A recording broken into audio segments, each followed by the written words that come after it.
What is up, everybody? Rod J back in the house. Todd with Shannon. So we're back in the house with there. So Todd was here last week. Oh shoot, you can't hear me? Can you hear me, Kyle? I can hear you. I don't know. Y'all can't. Kyle can hear me. I don't know what's going on. Yeah, I can hear. I think it's their iPad stuff again. Yeah, I can't hear them. I can't hear them either. They muted themselves. As we see Shannon's hand slapping us in the face. But welcome in Kyle from No Hype Beer Reviews. So, my friend, it is great to actually have you here on board for the show. It's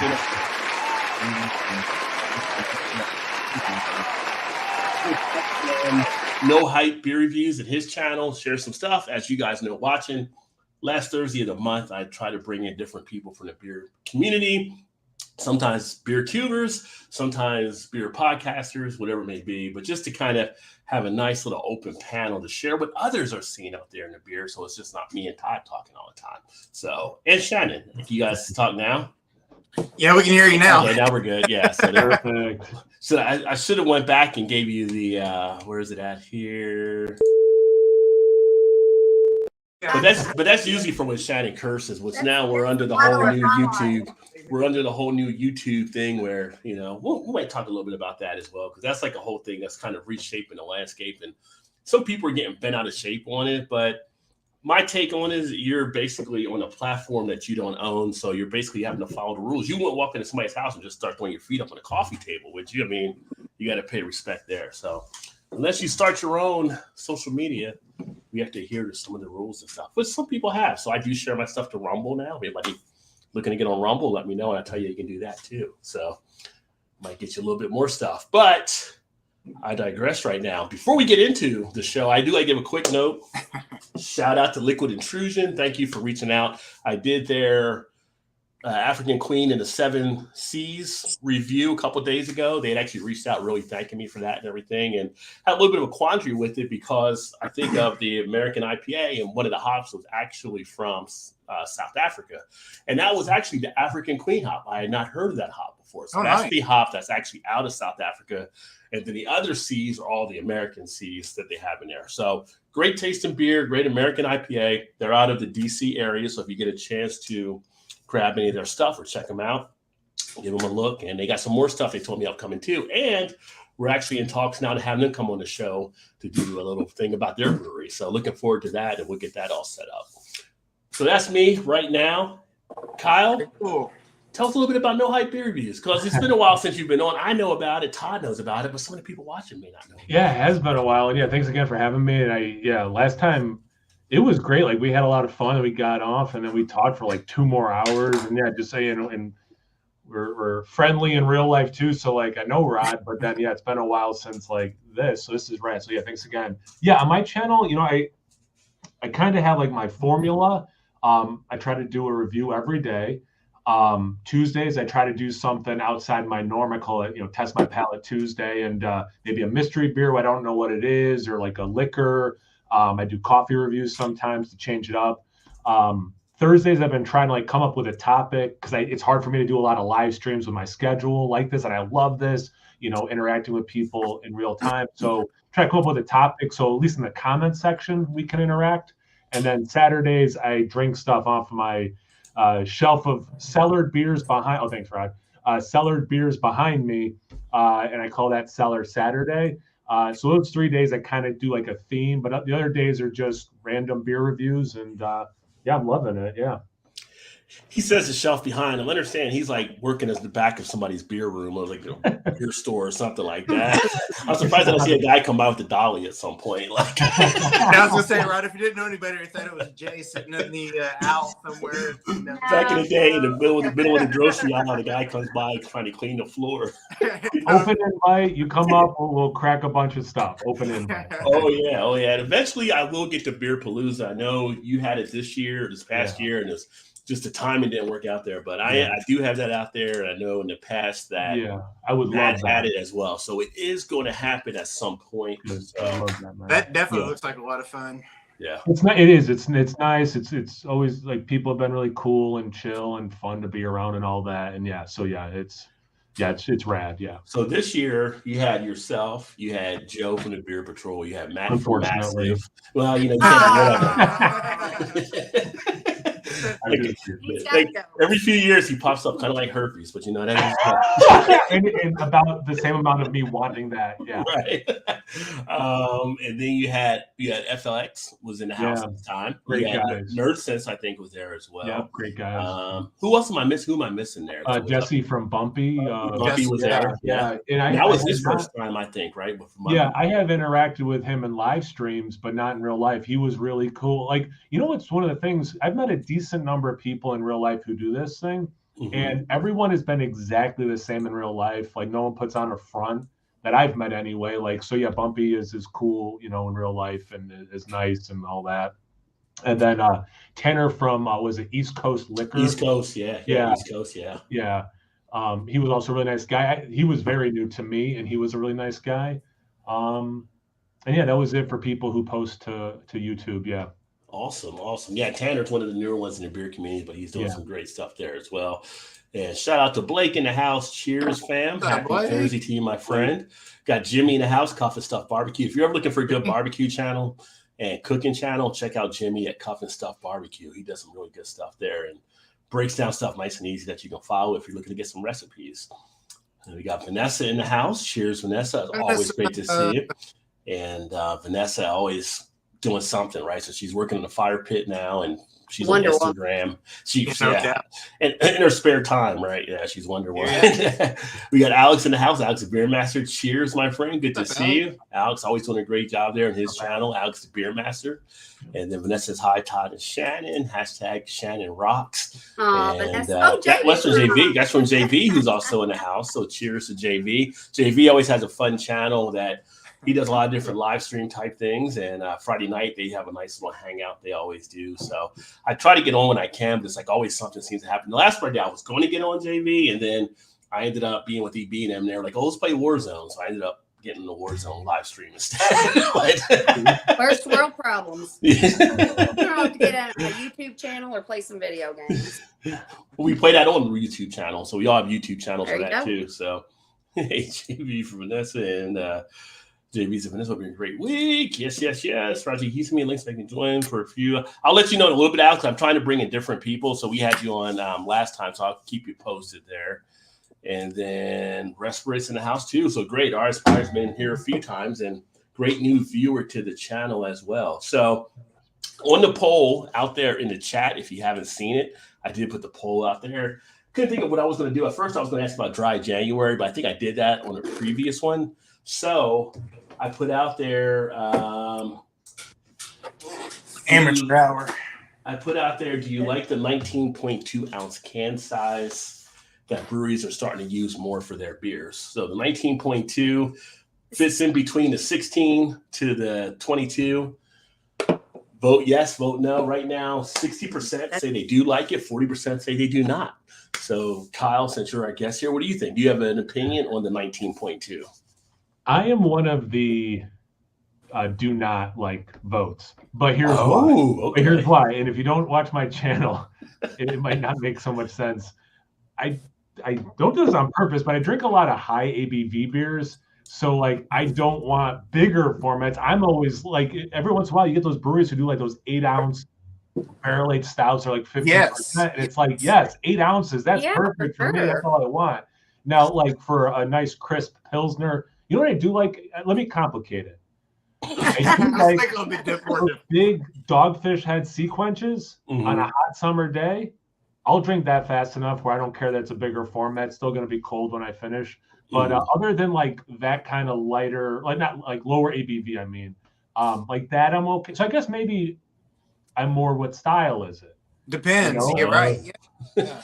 I think of like, was it Oscar Blues would do those stovetops of their barrel aged 1050. Like, I much prefer that. I think they may have used to taste better back in the day, but I like the 12-ounce format much better. It's just more manageable. I agree. Yeah, I would agree with that. I think it's too much of a commitment to have that big of a beer. Like, maybe I don't want to drink all. Maybe I want to choose something else. You know, like that's a lot. Like, that's too big of a commitment. Yeah. Well, and I love that you brought that point up because, like, if it's a bottle, I can put a wine stopper in, finish it the next day. But a can, I mean, they probably do have things you can like put on top. But yeah, but do you ever go back with a bottle of beer though? Because the oxidation once you crack it open, I feel like once you crack it open, you got to go all the way. I think the next day, like those, like the brewery, like Black Tuesdays, like. I mean, I'll pour out of a growler real fast. Yeah, I think if you within the next day, you're probably or even okay. the same night. Well, no, yeah, I mean, I've definitely done that, like start finish early afternoon and keep sipping and repouring. Yeah. But I have had success the next day. I have. I have too. I have too. Maybe I just haven't saved a beer. I just finish them all, no matter what it is, whatever size it's in. I mean, right. Knock it out. I've not done it very often. But... 25.4 ounce bottle. Well, nobody's here. I guess I'll drink it all myself. Right. If it's just like, I like this beer and this is the only size I can get it in, then I'm like, all right, I would rather not have that size, but I like it enough. I will commit to 19 ounces. Yeah, you're almost, and so you finish it, but you're almost pot committed at that point. It's like, okay, I'm all in. I'm all in, right? So I mean, I did a 40 ounce Anchor Christmas one year because it was a big Anchor bottle, and it was like, what do I do with it? I'm just here by myself, so I guess I'll knock out some more. So that was a good one. Are these called Tall Boys? Yeah, but it's a Miller Lite. Well, I know, but but whatever the point is going to end, but it's a Miller Lite. That is very fair. That is fair. But then you give Eric Brenner's stuff on it because he drinks Miller Lite. Then you're cracking one over, don't you? No, you weren't. Erie was. Erie was giving him. Erie used to. You drink what makes you happy. Like, I don't care what you drink. That's up to you, not me. If I was worried about what everybody else was drinking, how miserable would I be? Yeah. There are miserable people out there, though. That's true. You worry about me, I'll worry about me. So get some not that much like we do. Oh, fire breaks at 200 thus far. Oh, wow. Yeah, it got kind of costly on the supply chain for some of the things for sure. Got Big Daddy in the house out of Chicago, sipping and giggling. So Big Daddy sent me the picture. You just thought he was one of the Blues Brothers. So he basically made a run because Yingling isn't where he's at in Illinois. So he made a run down to Indiana. And he had like a couple of cases of the Yingling traditional. He had some black and tan in there. He even had the Yingling Light. Like the Yingling Light, like I don't know if anybody really picks that up as much, but he did. He had some Hershey as well. So he made what he can get out of it for sure. So hopefully you are enjoying that Yingling, my friend. What part of Indiana? Yeah, that's what I was going to say. Big Daddy, where'd you go? Up north, where'd probably. You go? Yeah. Probably north, probably like over Gary or something, probably just across the border. Yeah, that ain't Todd Land. Louisville's more Todd Land than Gary, Indiana. I would hope you had a whole, posse with you if you went to Gary. So I hope he was playing Eastbound and Down when he was taking it back across the border. Hey, what's up? Hey, look, Squirrel's in the house. He says 16 ounces for him for most beers is what he likes. So he's a 16 ounce fan. Yeah. Evening all. Cheers, Mark. Great to have you, my friend. JT's in the house, also up there in Chi-Town. JT. 40 ounce of Dragon's Milk Stouts could be nice. If they ever put Dragon Milk Stouts in 40s, then I'm going like to a 2 That's a lot of ounces. I don't know how the malt liquor community would feel about that. Like, why are they're fringing into our 40 ounce lane here? So. You guys ever do that 40? What do they call it? 40 as? Edward 40 hands where you tape it. Like, I've never. Oh yeah. That came out after my high school years, but I would have if it would have been out back then when I was in high school. I probably would have done it at some point. Yeah. I mean, there's a time and a place for like the larger quantities. Like if you're at a bar and you're already kind of buzzed and then you're like, they're real slow. It's like, well, maybe, I could get like 2 beers or just get like 1 beer, like there's a time and a place. And JT said, once it's open, it's going down. Beer should be too cheap to save. So just put it down. Bill, my Bill Walton voice, throw it down, big man. Cheers, fools. Gilbert's in the house. And Big Daddy said, he was 10 minutes into Indiana, bought the beer and bounced. He jumped back across the state. Don't blame you, buddy. Don't blame you. Yeah, if you went to Gary, nobody wants to hang out for Gary too. Nobody wants to hang out anywhere in Indiana. So we know Shannon's drinking the Miller Lite. Kyle, what are you drinking tonight? So I just grabbed a pale ale. It's Fiden's proper education. So they can pull it up there. There we go. That's better. Proper education. It's got Citra, Mosaic, and Simcoe. Oh, and a little, 5.8% ABV, 16-ounce can. So, I agree. I mean, for a lot of beers, I agree. I forget who said it about 16 ounces. that was a squirrel. Okay, yeah. Like I think for a lot of styles, I'm comfortable with 12 to 16 ounces. Yeah. Yeah. Less is Bourbon County than a 16 point. We'll take that 0.9 extra. Right. But again, like why not? Like the 12 was such a perfect format for that beer. Why me anyway? I did actually see the 4-pack of the 12, but I didn't pick it up because I already had the 16.9. But I did have a place that did get those in finally, but kind of let it go. Todd, what are you drinking over there? I am drinking one sent to me from Joe, the Beer Patrol, from Big Ditch Brewing. It's Mudlarked Imperial Stout with tiramisu. Oh, cool. Ooh. That's a great brewery. Have you had other stuff from them before? I haven't, but I've seen Joe review a lot of them, and I think you have too. Yeah, I've reviewed You've some. done Yeah, some also, haven't you? Yeah, and I was like, Yeah. I want to try some from there. And this one is 10% ABV. Jesus Christ, that's a lot. I don't consider Jesus Christ a bad word. I mean, Well, see, I said that. I thought, I'm trying to watch my You mouth. said cheese and rice, right? Yeah, yeah, cheese and rice. I feel like that was his name, right? Like when it was Jesus and he was Christ, so why could just put it together, I don't know if the overlords at YouTube agree, but yeah. Yeah, well, that's what I'm like. This is going to be a challenge. I heard the need a apostles called challenge. him JC for short, so whatever it is. Yeah, I want to smell it too. All right, Shannon, I was like straight. Oh, that does smell good. Yes. give me left, right, or middle. Middle. Middle. All right. Yeah. And Big Daddy said he went to Munster, Indiana, where he made Munster. And I can't say Oh, wait. yet, but I want to say RS Pirate. He's drinking Shinerbach. So Big Daddy went to Munster. That's the land of three Floyds. It is Three Floyds, but he went for Yingling. He didn't go for Three Floyds. He was in I know, there. but he was in Munster. You might as well go to Three Floyds while you're He there. was in there for Zombie Dust. He was in there for Yingling. I bet he had the time he wanted to have and not the time you wanted him to No, have. I was asking if you went there. It wasn't saying you should have. I was like, well, I mean, you should I have. think you did say you should have. should. JT is drinking Dovetail Vienna, which is his favorite, which is always good. Ooh, I like the name of And that.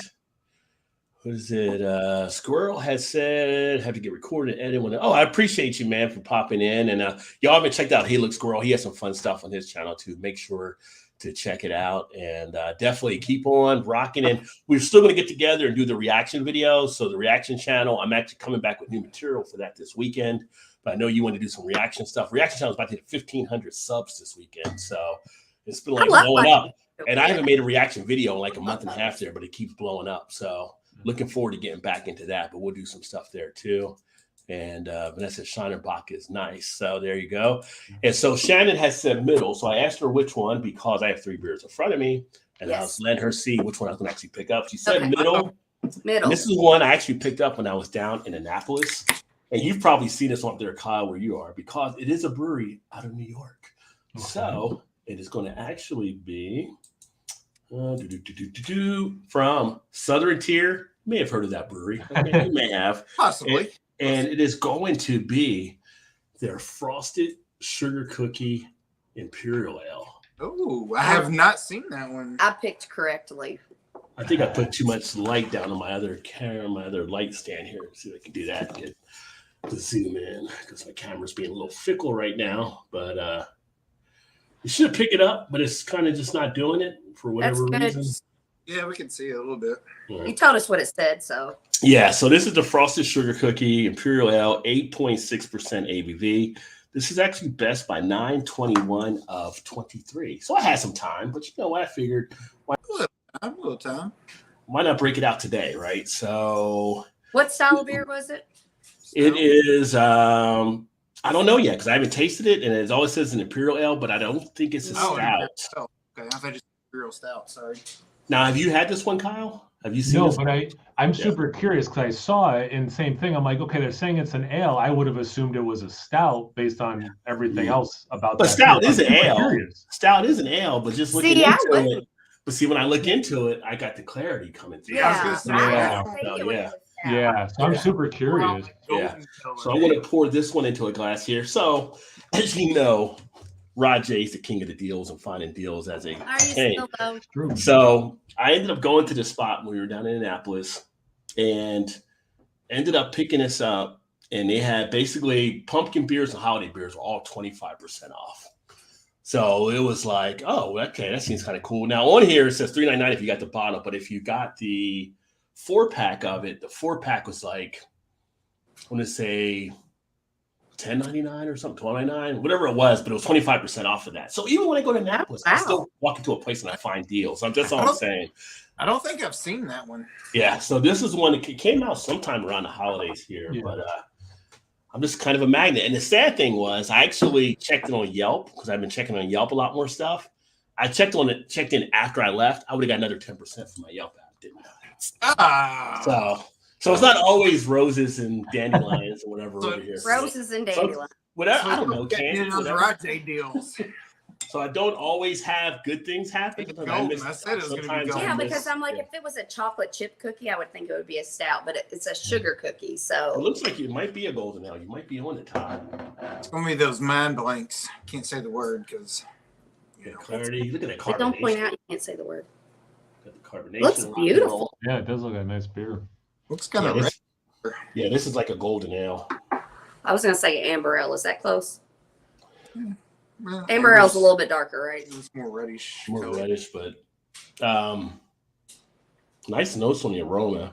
You get the yeast coming through. You got an earthiness to it, but you do get like a frosted cookie presence. You get like a sweetness on the back end of the cookie. So I'll have a review coming out of this one here, but it's something new and something different. It's distinctive. And Kyle, I know you've had some, and Todd, you probably had too, but when you think of some of the Belgian golden ales, it has like an underlying resemblance to that on the underlying base of it. So put on a little bit more sweetness from what they added in here to give it kind of a sugar cookie feel. Nice. You said that was 8.5%? Yeah, 8.6, I think. 8.6, okay. Is that hoppy? Yeah.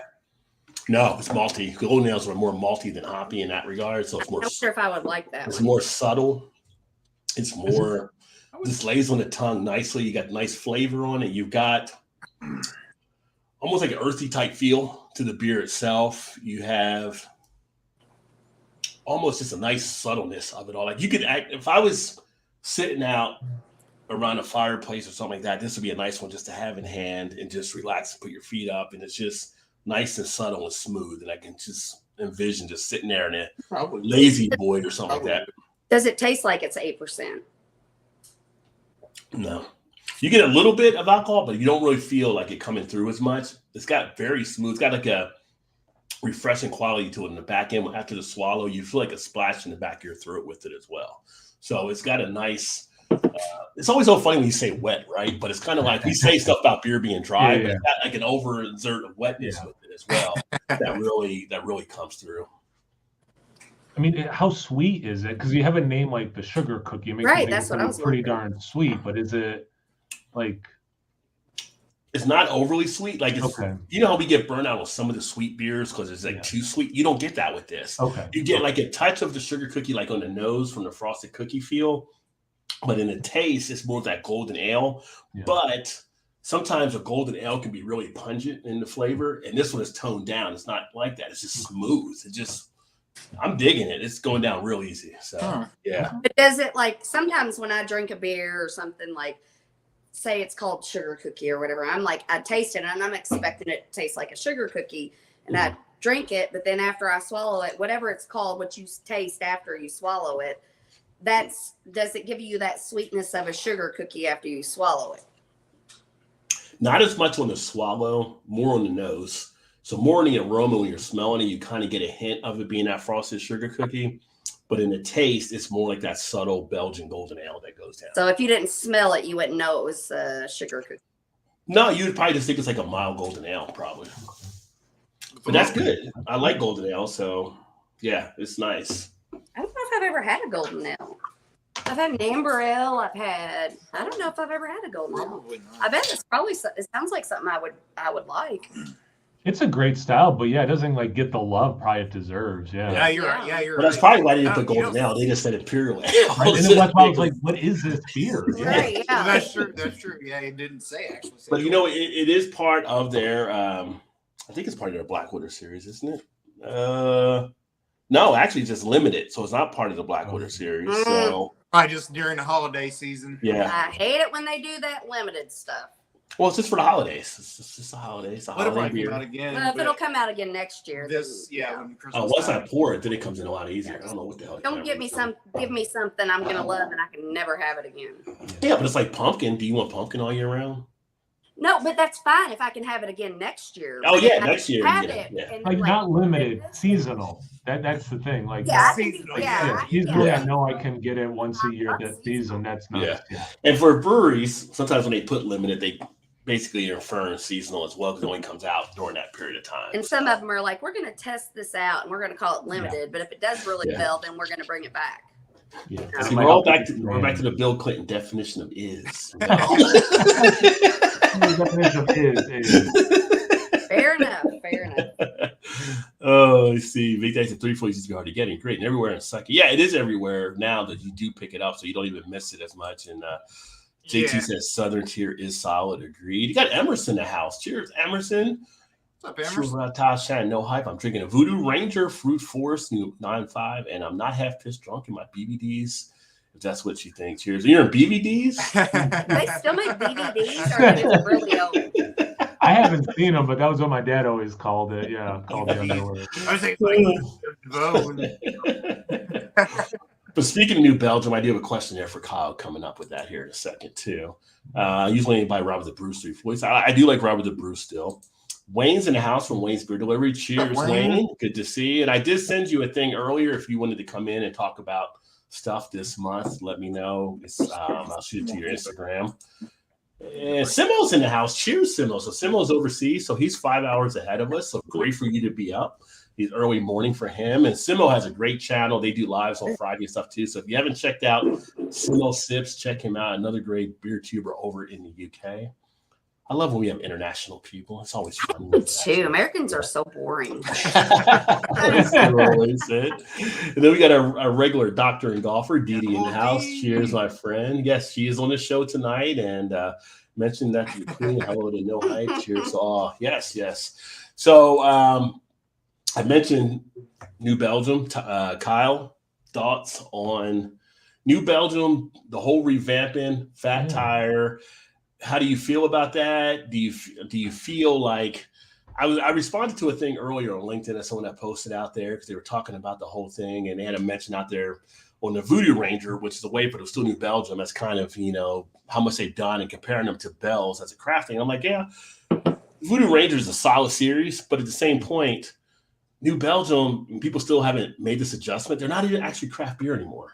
They're actually macro. So now they have deeper pockets and people don't realize that. So to compare them against Bell's wasn't the best thing in my mind thinking, but the whole revamping of the Fat Tire, is this maybe something they've decided? Or maybe this was something from sales being down and it's being pushed down to them to maybe do something with that line. What do you think about it? Well, and that's the thing, right? Because there's no transparency about what, pushed this to be a change. The traditionalist in me, hates it because I want to be able to drink that beer how I know that beer is. And I mean, like in New York, we didn't get it for a while. So it was like, if you could score some, it was awesome. And then when you got in New York, we were so ecstatic. And then, I mean, to be fair to them, I don't remember the last time I had one, kind of like the Three Floyds thing. Now that it's easier for me to get, I don't get it as much, which is lame. I might, to be honest, but anyway, so then it's like, well, then how much can I fault them for, hey, if sales aren't where they want them to be, because people like me are like, it's too easy to get. So then they reformulate it to try to, hey, people aren't responding to it how it was. Let's try this. I mean, if I was them, and when I say them, I mean like more like the original people, I would probably keep Fat Tire and then like kind of with the Voodoo Ranger, like this is like 2.0 or in a series. So like we took the spirit of the original and then we tweaked it for this new one and we're excited to hear your feedback on it or whatever. But the cynic in me is like, this sounds like corporate, this doesn't seem like passionate beer. This sounds like corporate boardroom decision. Yeah, because the sales have been down on the old version of it. And now they made this switch and it's kind of like, I think of it from the business aspect, it's like, we need to do something to revitalize. It's kind of like in sales and ties and sales stuff, it's like something starts to die down, you got to revitalize to bring it back to get more people interested again, right? Like, I'm not going to say they're going new Coke or Pepsi Clear with it. I'm just saying you kind of get that feel that they're doing something to it to try to revitalize the line. But a lot of traditionalists like the old one. So what they do mostly, like rebranding. They rebranded and changed the form. They rebranded and changed the formula of that tire. So they actually changed the formula of the beer then. Yeah, it's a different beer now. Yeah, I mean, because they changed into a macro brewery, right? Well, they're owned by a macro now, but it might be the macro kind of pushing down. Like, we need to pick up sales in this area. Let's try something new. Yeah, I didn't realize they reformulated some of the beers and stuff. Okay. Now, I haven't tried it yet, and I haven't watched any of the people that have tried it just because I wanted to be fresh when I actually go out to try it.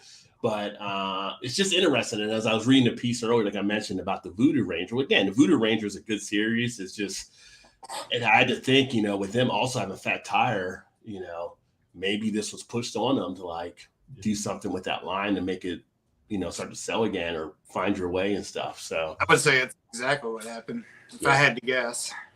Well, I mean, I think of like, what's up, Wayne? Got Wayne in the house from Wayne's Beer Delivery, also joining for our monthly roundtable here.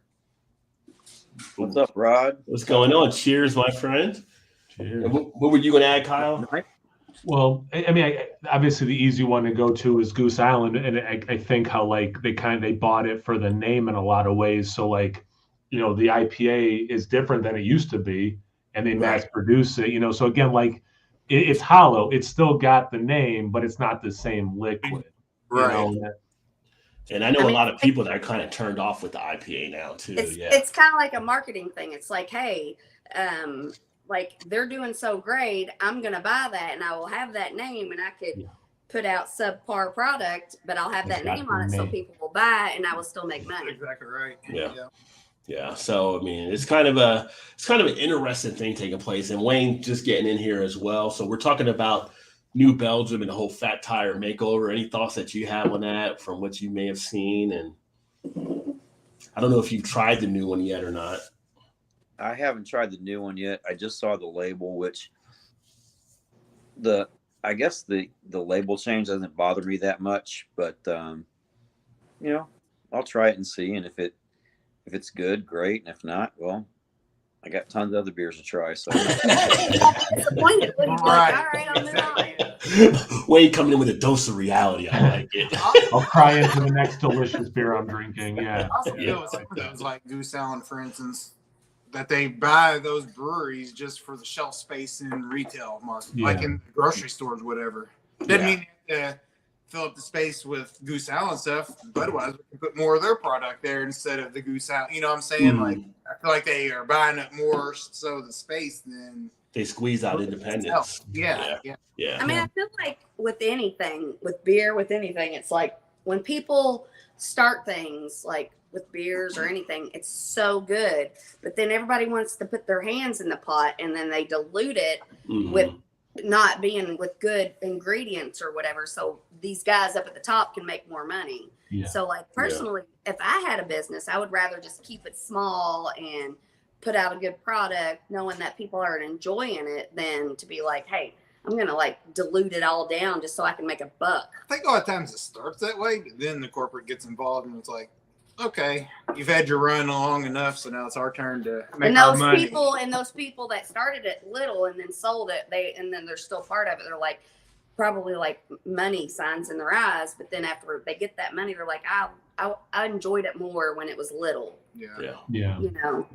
Well, that's what becomes a dilemma for a lot of the craft brewers out there that are independent, and they get to a point where somebody does try to offer them something for their brewery. If they're successful, they got to make that decision on what they want to do. So, but you can't blame them for that, because that's especially if it's talking about millions of dollars. Like, hey, why not? Yeah, so everybody has a judgment until somebody puts a $25 million check in front of them. Yeah, right. Well, and not for nothing, but like for some of these people, that's a really nice retirement plan. Like these breweries that have been around 20, 30 years, and it's like a family thing, and or like someone like Dogfish Head merging with Sam Adams. I mean, what do you do at the end of your career if you don't have that's people who want to take over? Because it's like you can, if you don't have anybody in your family that wants to carry on what you've done, then what other choice do you have? Yeah. Yeah, I mean, if I've been doing the same job for 30 years and someone's like, I'll buy that from you for millions of dollars. Right, yeah. Okay, like, you know. Sure, like, yeah. I'm at the end anyway, so well, you know, Yeah. why not? But a lot of people do that in the beginning. Like they have No, success they do. 5, Oh, 10 yeah. years in, and they Yeah. just sell it. Well, they and then start for that nobody reason, goes. which is the wrong reason to start. Yeah. Right. So, I Yeah. love that point, Shannon. Yeah. Yeah. Big Daddy said he actually never liked Fat Tire anyway. So I don't know if I've ever had a Fat Tire. I'm sure I'm I've not, tasted one of yours. Didi said, I'm not going in contact with Fat Tire. Never really liked it. I like something they can't even label correctly. Amber Red Ale. It's an amber, not red ale. Make it true red. I'll try it again. Shots fired. So Didi's hitting him with the semantics of the whole. He's like, it's not really an amber red. Make up your mind. Which one are you? You're not red though. So yeah, yeah, you did comment, so you're good there. So Wayne, what beer are you drinking tonight, my friend? By the way. Well, I'm having a little something local. It's Mermaid Tears from Rolling Springs, South Carolina. It's a New England IPA. Well, 6.2% ABV with Citra, Mosaic, and Amarillo hops. Very nice. Nice. Is it salty? It's delicious. So. Because of the tears. Well, because mermaids are in salt water and tears are salty. So. Maybe they should use that title for a goza. Then it would have been it would have been salty then.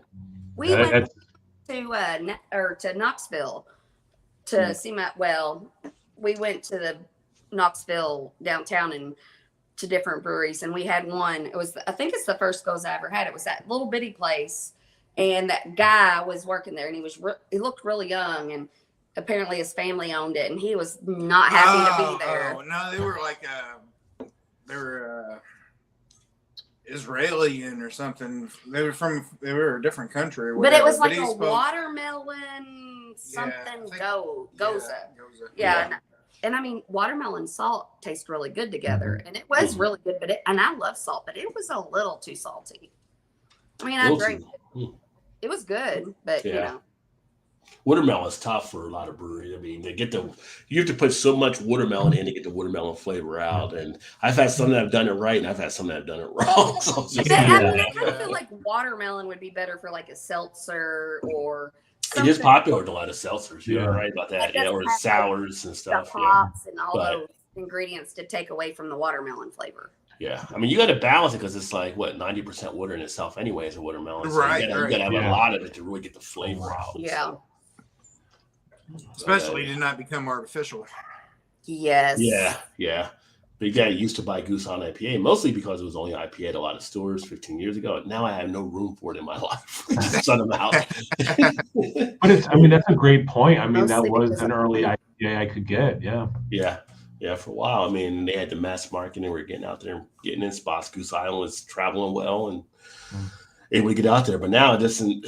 I feel like it's like, and Lagunitas is the same way. As much as I like Lagunitas beers, I don't really get the Lagunitas IPA that much anymore. It's just like kind of a basic IPA nowadays when I see it out there. Yeah. If I get it, it's like $5. If I'm like somewhere, for me to get Lagunitas IPA, I gotta be like at an Applebee's, right? And it's like Lagunitas, Sam Adams, Bud, Coors, Miller, like that. It's like, okay, then I'll get a Lagunitas IPA or like. Yeah, I'm choosing Lagunitas. Yeah, then I'll choose Lagunitas. But if it's out there against some of the other craft breweries, I'm not hitting Lagunitas. Right. Yeah. So I have a question because I'm not like you guys when it comes to like craft beers, but I'm thinking like, when we go to breweries or whatever, and I'll be like, look at, if Todd wasn't with me and I didn't know what I like now, I'd be like, oh, that sounds good. It's called sugar cookie or whatever, so I'll get it. And yeah, I might like it. And then I'm like, okay, I didn't pay any attention to what kind of beer it was, or if it's up to this standards of the type of beer it's supposed to be. So do you all think that most people that go to like breweries are people that are like, I want a stout, I want an IPA, and then they get it and they're like, oh, this isn't that? Or do you think most people go, they like, that looks good, and then I'll just drink it, and then like, what do the breweries get their most business of? I don't want to call y'all beer snobs, but from beer snobs, We appreciate or that. from, like, people that, I mean, I don't know what Why other not? word to use. No, I mean it's a good Yeah. it's a good question, but I think a lot of it depends also if it's more of a restaurant brewery or a brewery slash they offer No, just food, a brewery. Just a Just a brewery. Just like a brewery or whatever. They're there just for the beer. Yes. Okay. I would think you get a mix of people that go. Like when Okay. I go to Right, a but- brewery, I always start with a flight. I always get flights of everything. I do. Okay. I do too. I'm going I to like simplify it. So if Sunshine, And remember the Titans, great character. Sunshine. flights. I mean, it Flowers. doesn't matter. It doesn't matter if you are or not, but I just got to know. I got to know, Sunshine. No, I can't. Too much for my brain to do. The thoughts and the synonyms. The same. I'm like, You don't forget where you're going. do Yeah, I you? did. So Shannon, I think, like Rod was saying, I think it's a pretty good mix probably. And like Todd was saying, like it kind of, I think it was Todd who said this. Probably depends on the place. Is it like a restaurant and brewery? Is it just a brewery? Is it just like a Right. beer bar or whatever? I think you get people who, whether it's like on Instagram, like, oh, what they tapped this keg, I got to go get Right, that. You got those yes. people. You got people who are just like, that's a fun name. Let me try it. I do think for people who go to any of these establishments who aren't, beer people, beer snobs, whatever, I think a good business would, ask them like, what are some flavors you like? Like, don't even say like beer stuff, Oh, you say you like chocolate. Well, I know you Right, don't like yeah. dark beers, but actually this beer that's dark has a good chocolate note, little taster kind of a thing, So I think you do get a mix. I would hope people would be cool about that, and not be like, how do you not know what you want, or some sort of lame reaction. I just remember what I was going to say. Right. If you all were opening a brewery, would you cater to the beer people, or would you cater to the common person that just comes in to have a good time? Ooh. I would think it'd be to me. I mean, if you were a good business owner, you would do both. No, well, that's what I was Yeah. gonna say. To me, if I was But, opening a yeah. brewery, and I was talking about this tonight because we were at one of our local breweries before I come here, and the guy I was talking to was like, their beers are okay, but they're kind of flat-ish, but they got a decent flavor, but they don't have a good mix of stuff. Like they got a lot of like couple seltzers and a couple of like there's no stouts or porters, and like this time of year you should at least have that. This But I- still don't have any stouts or porters? Right now they don't have Oh. anything on Yeah. tap at all. So I'm thinking like if I was to start one, I'd have like 5 flagship beers. Like he should have at least a stout or a porter, an IPA, probably a lager of some sort, something that's not very hoppy, And maybe a Hefeweizen of some, not hoppy.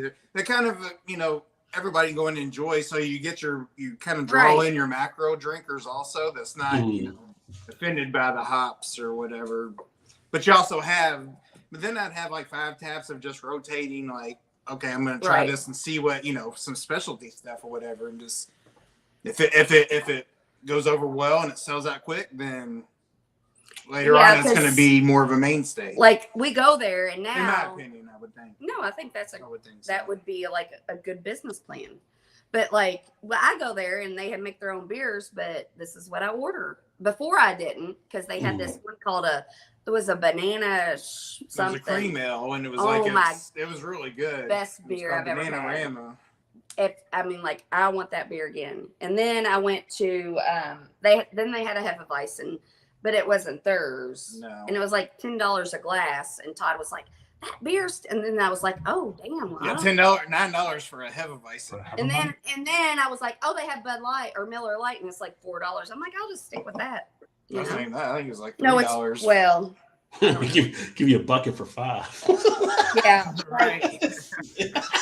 Hey, No. I'm happy with that. I think if you were to open a brewery, you'd have to, like Todd kind of hit on, have a mix of stuff. So, I mean, most of the breweries now, in a way, a lot of craft breweries are making more lagers because you have to have that out there for the sensibility of because people are looking for that kind of stuff out there. And you have to have something to say, if you want to get people to cross over from the Bud and the Miller and things like that. You have to make it easy for them to do that, right? So you have to be able to brew something that kind of gets them into that craft beer world. So things like a blonde ale are usually pretty good. Cream ale or something. Cream ale, something real easy to go in, and then you could have like a type of lager there. Maybe if you want to do a pilsner or something like that, you can do that. It just, you have to have something of an easy kind of, baby steps to get you into more of the craft stuff. And I feel like though when we go, like I'm like, I drink, but like it takes very little to take me too far. So I'm like,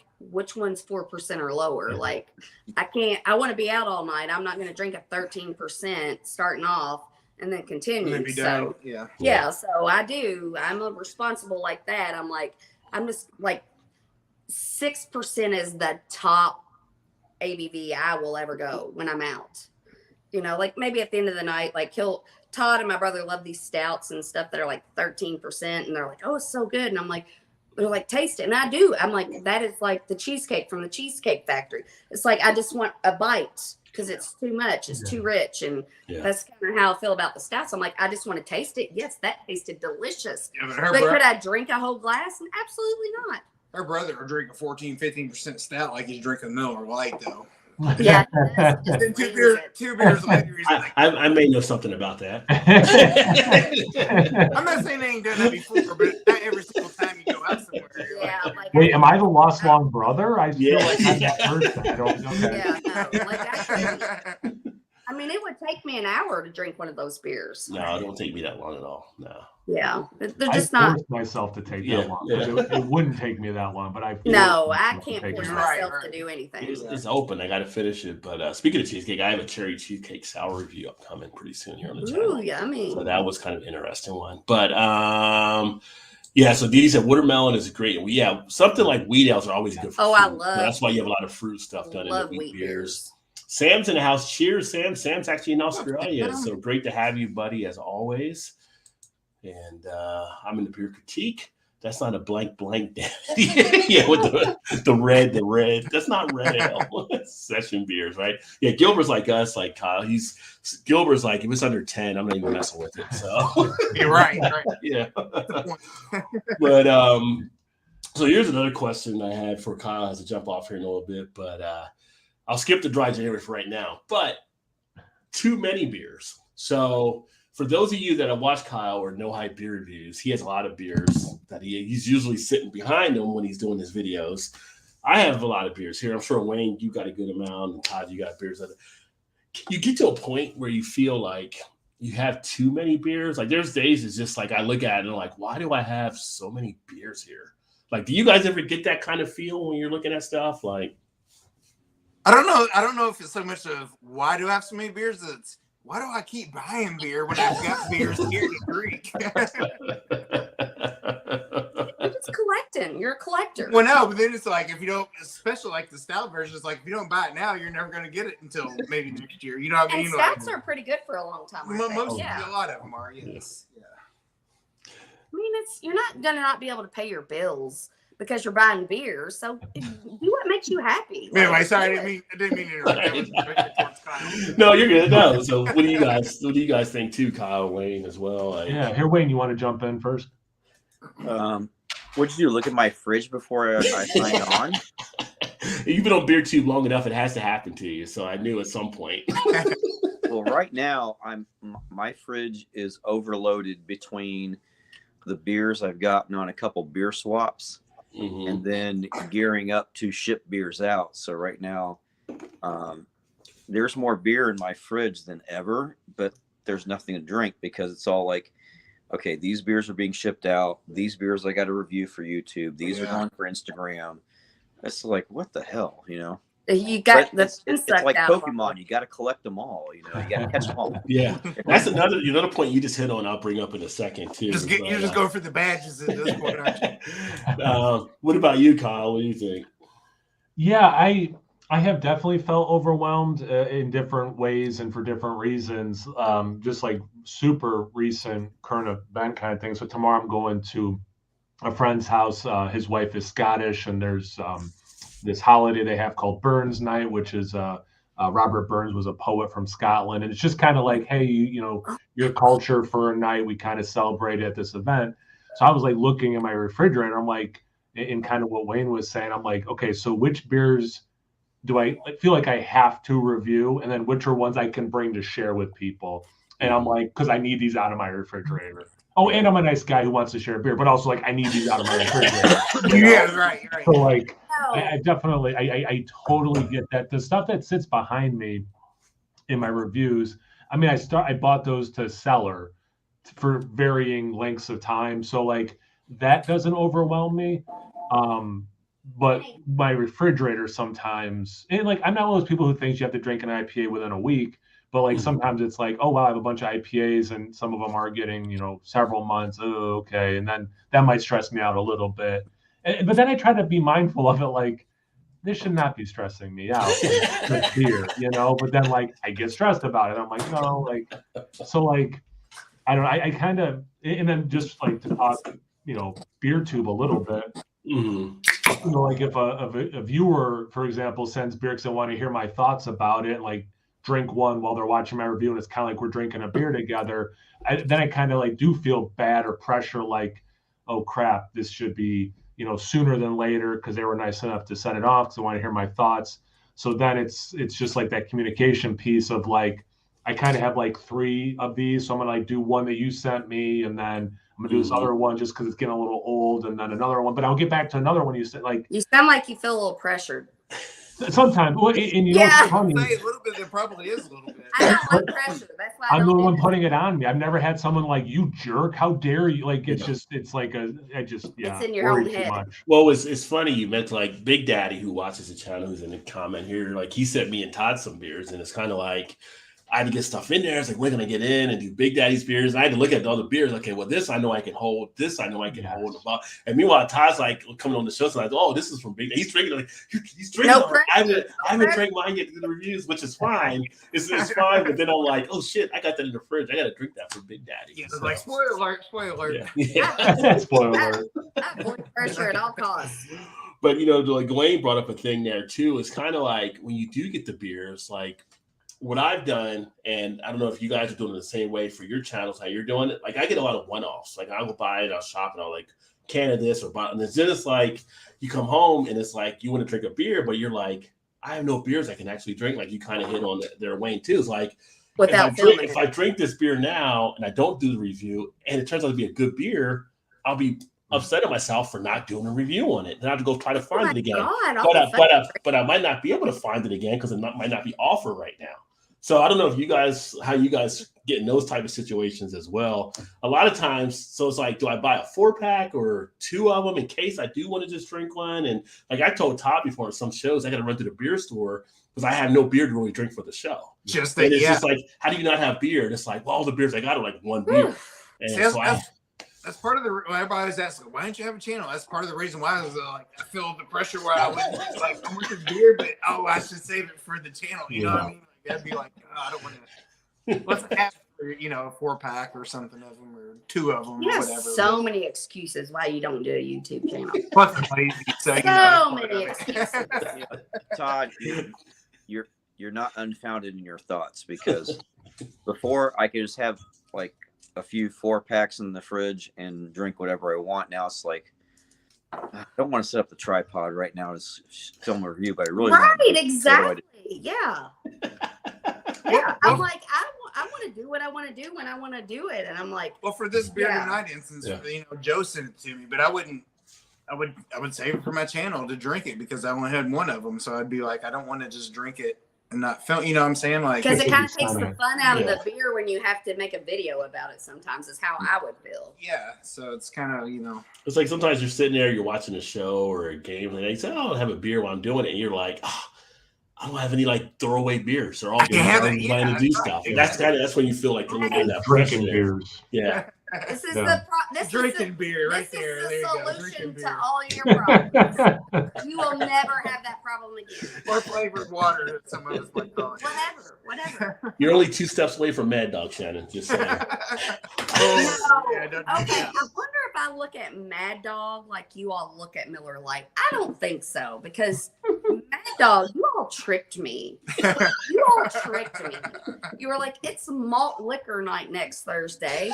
And then I was like, we were talking about disgusting drinks, and I was like, brought up Mad Dog, and you were like, yeah, you should bring that next week. No. And Technically, you volunteered to do Mad Dog. You volunteered to do Mad Dog because you said I loved that back in high school or whatever. So we just didn't correct you on it. We let you run with it, but it was you who brought it. I'm not that picky, obviously. I'm drinking Miller Lite. It did not taste that way in high school. It tastes like motor oil now. So Shannon, to that point, one time a buddy of mine sent me a beer that he wrapped up, so I didn't know what it was, and I'm like, I was raving about it. It was Miller Lite, so no judgment. There you go. No judgment. I'm like, this is so good. It's crisp. It's clean. It's got a little sweetness. I'm like, this hits all the flavor profiles I want. A light beer like this. This is lovely. I open it up. I'm like, oh my god, it's freaking Miller Lite. You're like, oh no. Did you still put it on there? Oh yeah.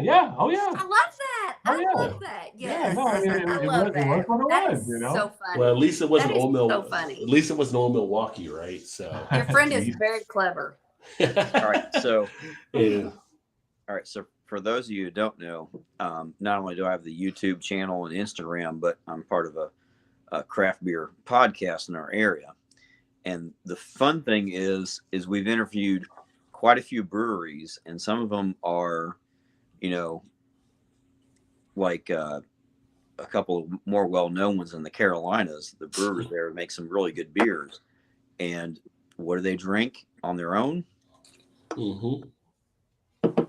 Crappy macro. Yeah, I mean, I've been around it. I've seen it happen. Like an industry secret. Yep. listen, I'm I am not saying that this is so delicious. I just crave the taste of Miller Lite. It's just easy drinking. It's so easy to drink. Yeah. But you know what? I mean, it's like if you're working in a brewery and you're sweating your kahunas off or whatever, your tatas, if you're a woman in there or whatever, like Oh God. a lager is there to be an easy drinking thing afterwards. So why not have a macro, you know? Because those things do get like those rooms get hot and they get warm and stuff like that and everything. So it'd be more of a refreshing type beer to try. So yeah, I mean, it's I'm not okay gonna to blame like. you for that at all. So if you like Miller Lite and have one every once in a while, or Keystone Light or Natty Light or whatnot, doesn't bother me Right. at all. yeah. You can like Ruth Chris and Waffle House at the same time.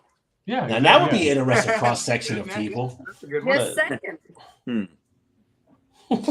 That's a good mashup right there. Ruth Chris and Waffle House. Yeah. I mean, I don't know if you all know what Waffle House is. Waffle House is around your area, or like a. Well, I don't know if you saw. I don't know if you ever saw the video that was out.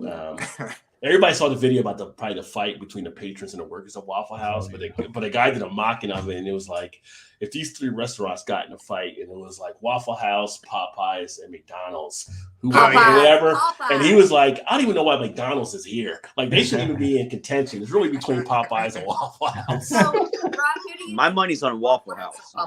Well, after seeing a woman flip off a chair like she was in the Matrix, I'm probably going Waffle House. That is true, because I kind of feel like Popeyes is all talk. I feel like Waffle House will follow through. And the guy that did the video said Waffle House. He said, "Look, like all these other places, they care about their health score. Waffle House doesn't care about the health score, so that tells you alone, you know, it's gonna be like the roughest spot." So. Right, enter at your own risk. Yeah, they're dangerous. Well, I don't really feel like Popeyes is dangerous, but I feel like Waffle House is a little dangerous. Try telling me your order's not right at Popeyes and see what happens. Oh yeah, we've had some like, hey, no, you tell them. I'm not telling them. No, when we go to Popeyes in the drive-thru, it's just like, what do you want? And then we're like, can we have this, please? And then we get up to I'm like, I don't give a shit if they. I don't give a flower. These platforms, Rod. Sorry, man. YouTube already deleted your channel. Sorry, I'm trying so hard. It was nice knowing you, Rod. It was nice. If YouTube went this far into watching this, I'm impressed. So yeah. You're right. I don't give any shenanigans. If I come up there and you give me a biscuit when I ordered $30 worth of food, I'm going to just take it and leave and be happy with what I have. Not saying anything about it. No.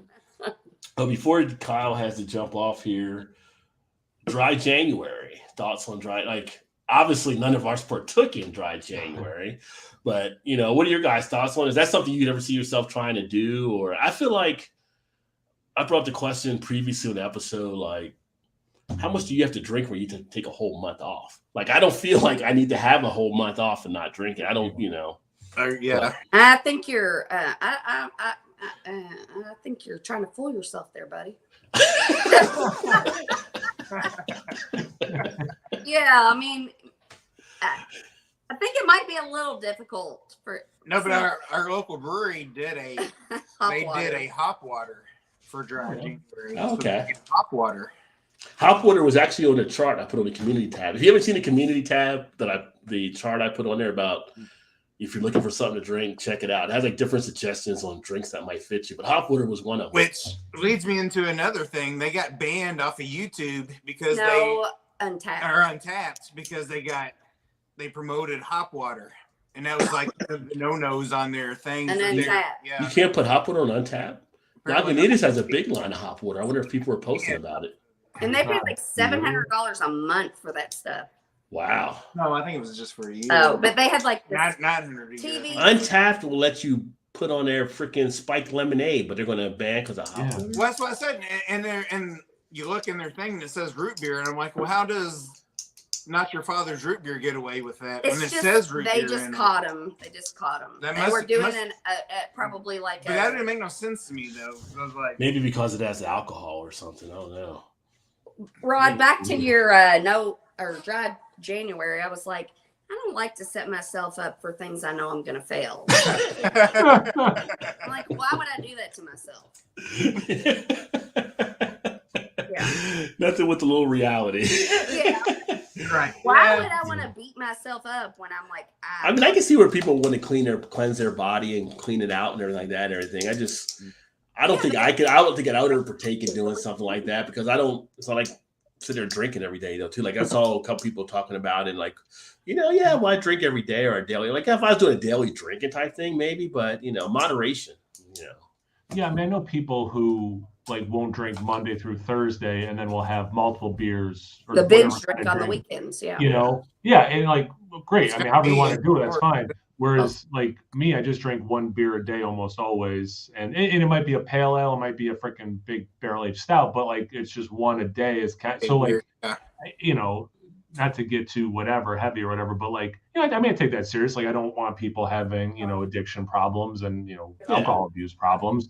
So like if I don't drink, it's also not a big deal. And if I do drink two beers in a night, then I probably aren't not going to drink the next day. But yeah, I wouldn't probably take a whole month off arbitrarily. Yeah. Sounds awful. Yeah. I mean, what are we going to do? Puzzles? People do other stuff. They drink like I guess these mocktails that are supposed to be like cocktails. Yeah. I'd just rather have a sweet tea or a Coke. I almost feel like that January is just to see if you can make it through it. If not, then your next step is going to AA or something. That's why challenge of it. Yeah. How people drink like or something, To me, when I open a beer, it signals I have done everything I need to do today. So now I can relax. Yeah. So like, and to be fair, totally see, Kyle, you just like I felt your energy when you first came on. You have such positive energy. I do try. Here comes the Zodiac part. I do try. You seem like if I had a daughter your age and my daughter was single and you were single, you should go out with this guy. I try to have good energy. I appreciate that. What's your and I go to bed early. So Kyle's always a great guy. So how long have you had your channel now, Kyle? I got to look that up because I don't remember, if I'm being honest. And I think I'm coming up on an anniversary soon. So I'm you know what? I'm going to get off on this and I'm going to check that out because I'm curious myself. Yeah. I think you're a water sign. What's your zodiac sign? Here we go. I complicated. I'm a Gemini, so. No, you got some other plans. You were off on that one. There's so You were off on that. I knew that was coming. I knew that was coming. Such a bad name. Why'd you ask him what time he was born? Well, what's coming, Ryan? I think I'm on the cusp because I'm late May, so I think I am on the cusp with something else. Maybe he's a new zodiac, but he have 13 So you're on the signs, cusp of a Cancer. Okay. Cancer is the next. Is And that good or Cancer is bad? The emotional ones. I am very emotional. Yeah. Yeah. I that's one of my wife's favorite things to say. She says, I have a high level of emotional intelligence, which is Yeah. a nice way of saying that you're a word that if I said out loud, YouTube would ban Rod. So I'll use the word pansy. There we go. Here's a word I can use. No, Kyle's just not afraid to cry. That's all. He's not afraid. Yeah, to cry. No, I have a you range of shouldn't. emotions and I don't care. And you know, Rod, I'm a giant. Are you crying right now? They killed John Wick's dog. Oh my God! I hate those stupid movies. If that didn't hit you, that I don't know what would. Yeah, that's funny. But I do have to sign off. Rod, thank you for having me. Thanks for being on. Wayne, it was really nice meeting very you. nice Poster meeting behind you. Shannon, nice meeting you. Todd, good seeing you again. See you too. Again, I really appreciate it. Have a great day tomorrow, and everybody watching, check out No Hype Beer Reviews. Appreciate that, Rod. Thanks, man. Bye, All right, guys. brother. Talk to you soon. Yeah, so that was great having Kyle on. So always a great time there. He's so sweet. He gives me Joe vibes a little bit. Well, he's in New York too, so In he's New not too York. far from Joe. Joe's down New in York too. yeah. Yeah, they like both have that like ground. They're both upstate New York too, not like down Manhattan, New York, but they're like No. Buffalo and Albany. So They're Canadian New York. Oh yeah. yeah, that's probably what it is. The I would Canadian ever- niceness is coming over the border and influencing them. I don't think I would ever like anybody from actual New York unless they just went there and they're trying to find their dreams before they get all destroyed. Now that is a different, like Manhattan, New York, and upstate New York is totally different for sure. Yeah, it's like Vermont and Miami. Okay. I guess so. Maybe. No, it's nothing like Kinda. Vermont and Miami. mark that off on your bingo card, people, if you had that comparison. So. Yeah. Oh my God. No, nobody would ever get a bingo. Miami. So let me check some of the comments here. And sorry if I missed them. I'm a little behind because Kyle had to leave early because he does have to teach in the morning. So body and taste is good, but ABV % is always of interest. Something that hits me with the confidence to build a flamethrower with all these jugs of gasoline I laid around. So there you go, Emerson. Emerson's the high ABV guy. Nice. Yeah, everybody. Let's see, get that one. Mercy's in the house. Cheers, Adam. Great to see you as well. Adam's also over in the UK, so great to have you here. Good evening. Yes, 19.2 ounces, 568 milliliter, and 1 imperial pint is the correct pint, not the 16 ounce. So Adam, I think, is on board with the 19.2. And I didn't get a chance. Sound if you chimed in, Wayne. I don't think you did because you came in afterwards. But the poll question out there was how you feel about the 19.2 ounce can a lot of breweries are doing. Are you a fan of it? Do you not like it? What do you think? I'm a fan. Yeah. I It fits right in between the 16 and the 22, right? So it's kind of a comfortable Goldilocks type feel to it. I mean, I'm not going to complain about either one of them. Like, if I like it, I like it. What's But that? the 19.2. Oh. Yeah. I mean, like, I'll sit there and drink it and be perfectly happy. But if they were like, hey, what's your opinion? Would you rather? I'm like, then I would pick that one. But I'm like, I'm still okay with whatever you give me, you know? See, Mercy picked up a lovely barrel-aged Wee Heavy, which was released for Burns Night, which will be consumed in February. Oh, nice. So Burns Night was what Kyle was just talking about a little bit ago. And that's why I'm awake. It's dry January. It's taking 3 weeks before affecting my sleep pattern. So you're doing a dry January. Interesting. So you're digging it then? Or are you kind of saying, I can't wait to February 1? Well, he's counting I down. could see that. Like, you'd be like, kind of revamp and Yeah. It does change. It changes everything. I can see that. I mean, some people are losing some weight and stuff like that and stuff too. But I just drink and work. I drink and work out, so you can still lose weight while you're still. See, I able to lose drink. more weight when I just, because like I'll wake up and if I drink, I don't eat. And so like I lose more weight when I'm drinking than when I'm not because I drink and I don't eat when I drink. Yeah, as long as you don't drink too much, because that'll catch up to you too. If you're Well, not I mean, eating. hey, usually Miller Lite. So yeah. Okay. Well, that's like if she's good to go. Then. Yeah.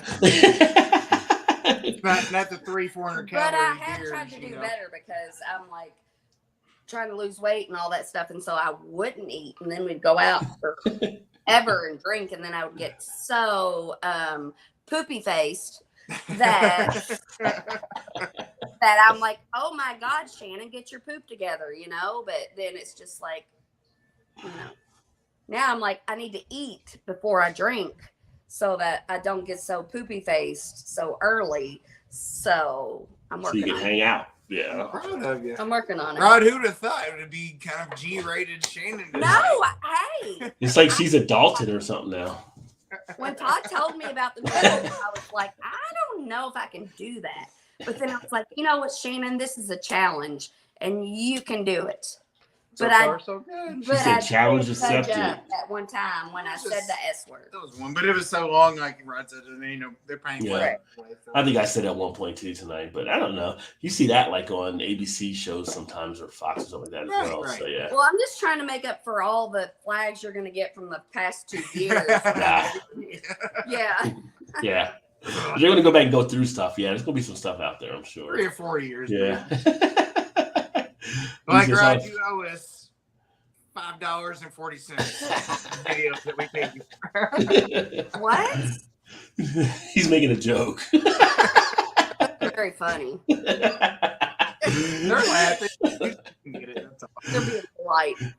He says I feel open comic book closet, credit board. Yeah, he's buying a lot of comic book stuff. Yeah, you can buy into a lot of stuff. Like we were talking about the beer and Dee was saying the comic book stuff. You get like a point where it's like, is it too much here? Like, I'm not to a point where it's a beer hoarder where you got to start throwing out beer and stuff like that, but it's definitely a lot of beer on hand. Well, the thing I feel like is the problem is you have all these nice beers and you have to question if you can drink them on a night without videotaping. Yeah, I mean, they'll get drank. Well, that's what we're saying. I know. Yeah. I should have to go back to the liquor store for like 5 or 6 months probably. I will, but I probably shouldn't. Because I probably have so much beer. Ridge. Yeah. Cheers, Ridge. Ridge in the house. Cheers, Ridge. Ridge is another great channel too. So if y'all haven't checked out his channel for beer stuff, But Rod, check out Ridge. Rod, don't you love doing things you shouldn't? It's kind of part of life, isn't it? You know, Yeah, you're. who has all the fun of doing stuff you're supposed to do? So with just doing what you're doing outside the lines, that has all the fun things. Doing things you shouldn't within a threshold Reasonable. of not hurting other Yeah. people when you do it. I mean, nobody wanted to be Richie Cunningham. Everybody wanted to be the Fonz. So See, you go. Richie who? Cunningham. Must have been really boring because I don't even know who he is. you never saw Happy Days? Happy days. I know who Fonz is, Yeah, of course you do because he does outside Richie the was the lines. son but on- Fonz was the one that had all the fun, right? Yeah. Yeah, that's why we don't remember Richie. I mean, we know Richie because Richie's the one who was friends.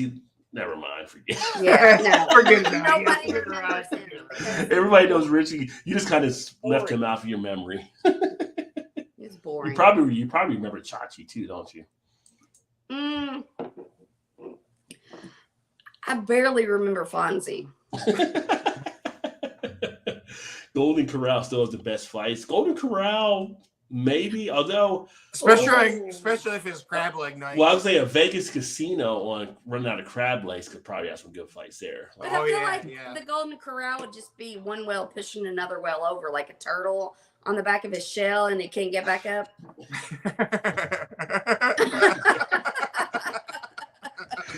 Funny thing is, I can But see then that. I'm like, Funny is thing that is, like, a good fight, or is it just hilarious? You're like If Mario Brothers. The Yeah. start of Mario Brothers. if I think of a restaurant that would be a trough, it would be the Golden Corral. It would just be like, let's get the herd in and get them out. That's right. People come in with knives blazing, like, don't get in my way. Crab leg night. Get stabbed with a butter knife. I've been waiting since last Friday to come here. Oh man, it's like when I see somebody going to Golden Corral and they got a newspaper with them. It's like, oh, they're in for the long haul. And they show up at lunchtime. Not any newspaper. I'm talking about the Sunday paper, comics and everything. No, but they're being smart. They're being smart about it. Ads and all. Yeah, it's like, we're here. Yeah, they're being smart. Come on about in, it. family. We're here for Hey. that. Got the scissors. Got the scissors so you can coupon while they're there. It's gonna be couponing while I'm at the Golden Corral. So yeah. Oh my God! I Yeah. just called them people that go to Golden Corral turtles. That was I should not. That was mean.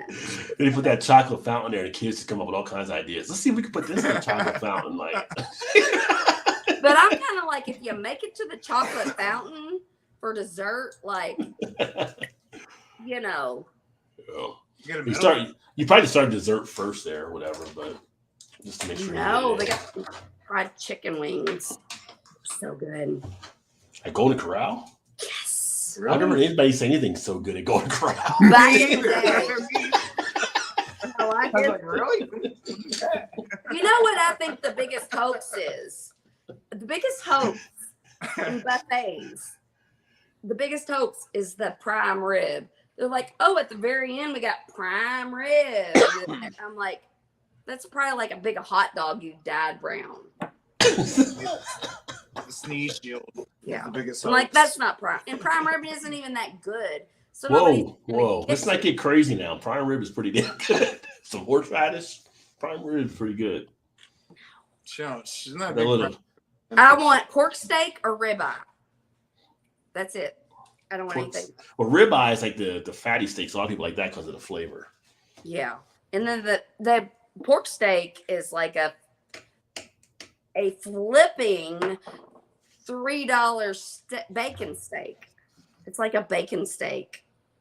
And it's so cheap. And It is tastes- cheap.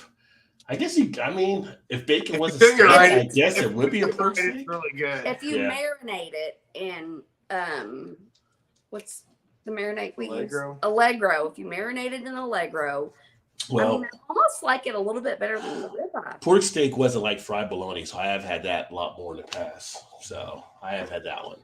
Well, I mean, Oh, reminds me, you have an air fryer? Yes. Put some bologna in your air fryer and that's so good. I Is mean, fried bologna in the air fryer Yeah. instead of frying it? Yes. You gotta still cut the slits in it if you do the air fryer. No. Just put it in. Let it go. just Rod say you didn't, but you did. All right, Shannon, left or Say right? you did, but you Okay. didn't, is what you meant. Yeah, that's what I mean. Left or right? Left. You made a wise call, my friend. Uh-oh. Hey, I know I am a shamble show, but I do make good choices sometimes. And Rich said, hell no, never try anything. If they wouldn't have moved to YouTube, I'd have some jokes there, but I'm not going to say anything. So since we're on to the whole new YouTube thing. No, Yeah. no. You gotta fill it out just for a minute. Yeah. No, but Rod, I'm going to walk away from that. Walk away. no, Rod, this Somebody is said. right. No, this is fun because we can like disguise our words into other words and see if people make them a little puzzles Catch it and see if they know what we're talking about. Well, Shannon said left. So left is what I'm going to have next. Took me forever to find this damn beer. Woo! Lagunitas Willati's Coffee Stout for 2022, done in the rye oak barrel. So Ooh, I can go down and get me one. was able to finally find this thing at one spot, and it was like one of 2 4-packs that were even left. So these things are flying off the shelves.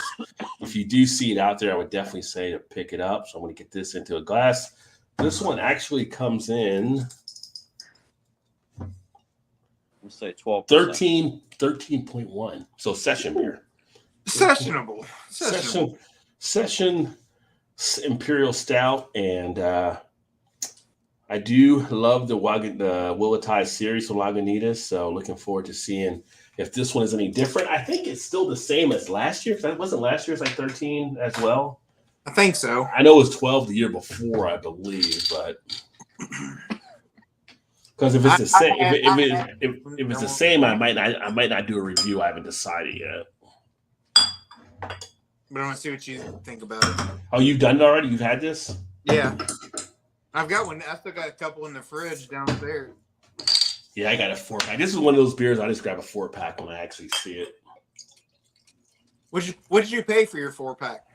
I think this was $12.99 or $13.99. One of them. All right. I think maybe $13.99. So I paid the regular price. But of course, it's a stout, so I'm not going to expect anything different. The session stout, man. Yeah, session. Yeah. Deep Any- roasty. It's a deep roastiness to it. You can session any beer if you get more than one. Oh, True. man. True. It's part of the wood shop series, but this one does have a lot of wood notes on the nose. It's A got lot of wood. what? It's got wood. Yeah. I was gonna say before I wasn't even thinking about it then. But I love it smells. It's got that rye spice note. Yeah. There you go. Synonyms. Kind of curious what you think about it. I feel like if Paul was here, he'd be like, it's a little thin. And I say that because 13.1, I thought it had more of a thick body to it, but it is definitely a little thinner than I expected, but it's still solid. A nice aftertaste of the beer after the swallow. You get a nice resurgence of the flavor in the throat. I got it hanging around with a good duration of the flavor. Nice sweetness, has a little bit of a caramelly feel to it underneath. Good mouth coating. I feel like you just put this and sit this down and just enjoy it for a good amount of time. Great one to pair with a cigar as well. So, See, I'm not a big cigar. See, I agree with you on that one because I was Yeah. the exact same. I was thinking the same thing. I feel like the tobacco of the cigar would match up nicely with this one. The description in general, I always thought it was like, yeah, it's a little thin, but the body or the mouthfeel and everything. So like is it that Carbonation is definitely subtle. They smoothed it out, so it's not a lot of carbonation in place. So you're drinking a stout. Yeah. I got that one down the stairs. So when I feel like you're drinking a stout What's a and barrel people aged? say that it's thin, I feel like then it should be a porter. Because I feel like a porter is just a thinner version. Well, stouts, you've learned stouts come from porters. So porters are a thinner version. Right, yeah. So maybe that should have called that a stout or a porter, and then everybody be like, "Hey, this is a perfect." Because it depends on what you use, like the malts being roasted or unroasted. Okay. So you're not going to agree with me? Okay, we're moving on. It's got a good sweetness to it. It's got a good coffee note to it as well, and you get a nice feel of the chocolate. So I put enjoyed together it nicely. Yeah. That was a good beer. It does not feel like 13.1. I'll give you that. I would put this No, it more does like not. down around thinking around 8 or something maybe. So 4-pack of these. Be careful if you're drinking them because they will sneak up on you. Because I don't remember any like burning sensation in that one at all. Like No, any there's not kind at of all. warmth You or could. I could literally sit there and chug that and be like, You're right. Yeah. "What's the next beer?" Do you chug though? I don't feel like you are. I don't chug anymore kinda right guy. now. No, I think the last one I did was the 1 liter chug, like Like I couple don't years chug ago. anything. I feel like if 1 anybody liter? would chug anything, Like the I'd boot, want the to chug, liter but I boot don't challenge chug. thing. So we should bring that back this year, like where everybody was sharing different videos of the liter boot challenge. Yeah, The leader, what? it's like the liter boot. You ever seen Beer Fest with the We boot? got to turn it so it bursts. You do get hit with a burst on it though. So yeah. But it's funny as I was drinking it down, I kept thinking, when do I turn? When do I turn? I know I got to turn it at some point. So yeah, got to turn the boot. That's the secret. Funny movie, not as funny as Super Troopers, but still has some moments. Super Trooper. It's an ABBA song. It's an ABBA song. What is? Super Trooper is an ABBA song. Okay. ABBA? You seem adamant about that, so. No, it is.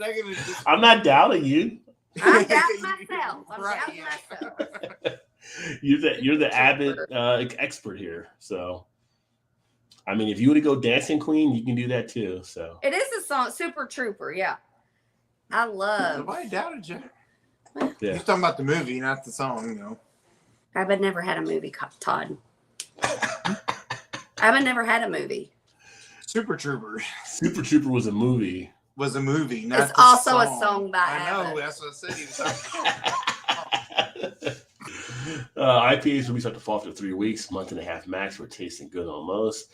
Depending on what, I mean, yeah, I can see where you went. If you want that hop forwardness, the longer you wait, it definitely does fade after a point. No crying on Rajay BeerVentures, right? Who's crying? Get Tom Hanks out here. We were talking about crying before. When Kyle was here, we were talking about There's no crime. about him being emotional. Shannon, you don't even remember, Maybe do we you? should cry, but see, I don't like to cry either. I'm embarrassed if I cry. And I'm like, suck it up. Don't be a vagina. That's what he was, yeah.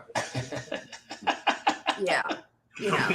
We don't give a shit with people. Yeah, we don't cry, right? It's like from Jersey. It's just like people always say, "Why don't you smile in your pictures?" It's like I'm from New Jersey. Like we never smiled in pictures growing up. It's just like I'm like, how about you smile in your picture and don't worry about what I'm doing in mine? Yeah, there you go. You're feisty. You could have been maybe from Jersey at a point, a little bit. Oh, I could be from. You'd be too nice. You'd be too nice at some point. Because then you would say it, and then you would feel bad about it, and you'd be like, "Oh, I'm sorry, I shouldn't have said it like bad. that." I was so bad. Second or third wife was probably from Jersey. Maybe that's why. Maybe that's part of it. I don't know. Maple syrup from Miami. I don't even like maple syrup. It probably is better from Miami because it's probably fructose corn syrup, and that's delicious. That's terrible for you, though. There's no maple You'll syrup get the from straight Miami. from the trees where he's at, so you know. No. Slurp Dave in the house. Cheers, Dave. Great to see you, my friend. Another friend of the channel. Going good. Hopefully you are too. And just here kicking it as we do every Thursday and have a Wayne on as part of our table. We had Kyle on earlier as well. So kind of a little And fun. St. Shannon, that's not cussing at all. Yeah, St. Shannon. Yeah, St. Shannon, yeah. I didn't say one cuss word. Yeah. I said I wanted one. to be Al from Happy Days. I bet he was into a bunch of shit we never looked into. Al. Al ran Arnold's. So Yes, he did. Yes. Al probably had some mahjong out of the back of the restaurant. He I probably had remember something the going on. puns. Al probably was in a lot of, ish. I mean, later on he was Mr. Miyagi, so he had tricks up his sleeve. right. Oh my Very true. Very God. I found the best cereal ever. Is this Snoopos? Like the Snoop cereal he Fruity has? Pebbles with Lucky Charms marshmallows in it. I've never seen that before. Well, I hope I didn't tell you something that you will never get the joy of experiencing. Did you buy it? But it's Fruity Pebbles with Lucky Charms marshmallows in it. Did you buy it? Yeah. Wait a minute. How is it the same? Isn't like Lucky Charms General Mills and Well, they I don't didn't. know. Fruity they Pebbles didn't is call Post? Them, they didn't call them Lucky Charms. This is a knockoff brand or something. Yeah, Gotcha. they were like freeze dried marshmallows. Nobody's got the patent on that. it's Fruity Pebbles. It was like Fruity Rocks and it is. There you go. Marshmallow Yes. Fruity Pebbles. I guess they're both Post. Ah. There you go. Oh, there's Fred and Barney. Show me the back where Wilford Brimley's on it. Happiness. Oh, every time anybody says that, it makes me think of Larry. Oh, I love Larry. You know what the funny thing is? When I went to the store last weekend, first time I ever seen this cereal, Captain Crunch. But it's not Captain Crunch. It's just the berries by themselves. Oh, that's delicious. They sell just the berries by themselves now. I'm like, you kids got it easy. We used to pick the berries out of the Captain Crunch, but now you just get it all handed to you. Just get it handed to you. Total honesty, Rod, in total honesty, Fruity Pebbles ain't what they used to be, so they get soggy real fast. So I had some Captain Crunch in the pantry where my Fruity Pebbles were. And I was like, how can I keep these from getting so soggy? So I'm like, hey, what if I put some Captain Crunch in the bottom and then put the Fruity Pebbles on the top with the marshmallows and put a little bit of milk in it? And then, because Captain Crunch never gets soggy because they're so it can get soggy. I've had it get soggy before. Well, you're not eating fast enough. That's what it is. I mean, depends how fast you have to, But or it depends on the size of your bowl. Because if you have a regular bowl, it might not happen. But like when we were in college, we'd have big bowls, and that was like a meal where you could eat if you didn't want the regular meal being served. Well, that's a rookie mistake. That's a rookie mistake because you get a big bowl. Yes, because if you want your cereal to not get soggy, then it's better to have. Yeah, but if you let Captain bowl Crunch get refill soggy, then you let Captain Crunch get soggy, you didn't care the roof of your mouth either. Oh my gosh, yes. Scares the roof of my mouth up so much. That's why you'd have it soggy. It would save the top of your mouth there. Yeah, no. I'd rather my roof of my mouth be tore up and eat crunchy cereal than soggy cereal and not have the roof of my mouth tore up. Big Daddy, you're right. I forgot. Arnold was Mr. Miyagi. Al had that. You never saw Al as much on there, but Al was like one of the cooks on there with the big nose. But yeah, Arnold was Mr. Miyagi. Arnold was like from the Karate Kid? Arnold, Mr. Miyagi was Arnold on Happy Days. Yeah. The actor? Yes. Pat, whatever. Pat So Mr. O'Hara or Miyagi whatever. played on Happy Days? But he wasn't Mr. Miyagi on Happy I Days. know that. He was like grill on, grill off. I know he wasn't Mr. Miyagi. Yes, he was on The Happy same Days. actor. Yes. Marita or Marita, I whatever. Yeah. love Mr. Miyagi. Now I want to watch Happy Days again. Just don't Wow. Yeah, great prime rib. I'm with you, Gilbert. I like a great prime rib. Ugh, prime rib. Nah, I'd rather eat vegetables. And how many times do you have to get Todd drunk before you finally let go with that fried bologna secret? Come on. I know, right? Right? It happened. It happened. We got Rod to try it. It's over. Got Trez in the house. Cheers, Trez. Happy What up, to see you, Trez? homie, as always. And Trez is probably working right now too, but always great for you to make the presents. Mexican Fruity Pebbles don't get soggy. I've never seen What? Mexican Fruity Pebbles. Nice. Mexican Can you get those Fruity online? Pebbles. I don't know. Where's JT getting them from in Chicago? That's not even Right. near Mexico. Yeah. Like, he's getting the stuff imported. Hey, Oh, guess what? So That's Al Capone stuff right hey, there. JT. Well, I know I'm a little worried. So like now. a week and a half ago, I had to stop at a store. I went to go get her some bottles of wine, but I stopped at the store next door to see about getting some other stuff that we needed. And I walked in, not realizing, but it was actually one of the Spanish stores, Oh, which was actually kind of cool. I just thought it was a regular grocery store. So I'm walking in, it's Right. like the Spanish music is all playing, all kind of stuff. I'm like, oh, that's different. Ugh. Like, and I'm looking around.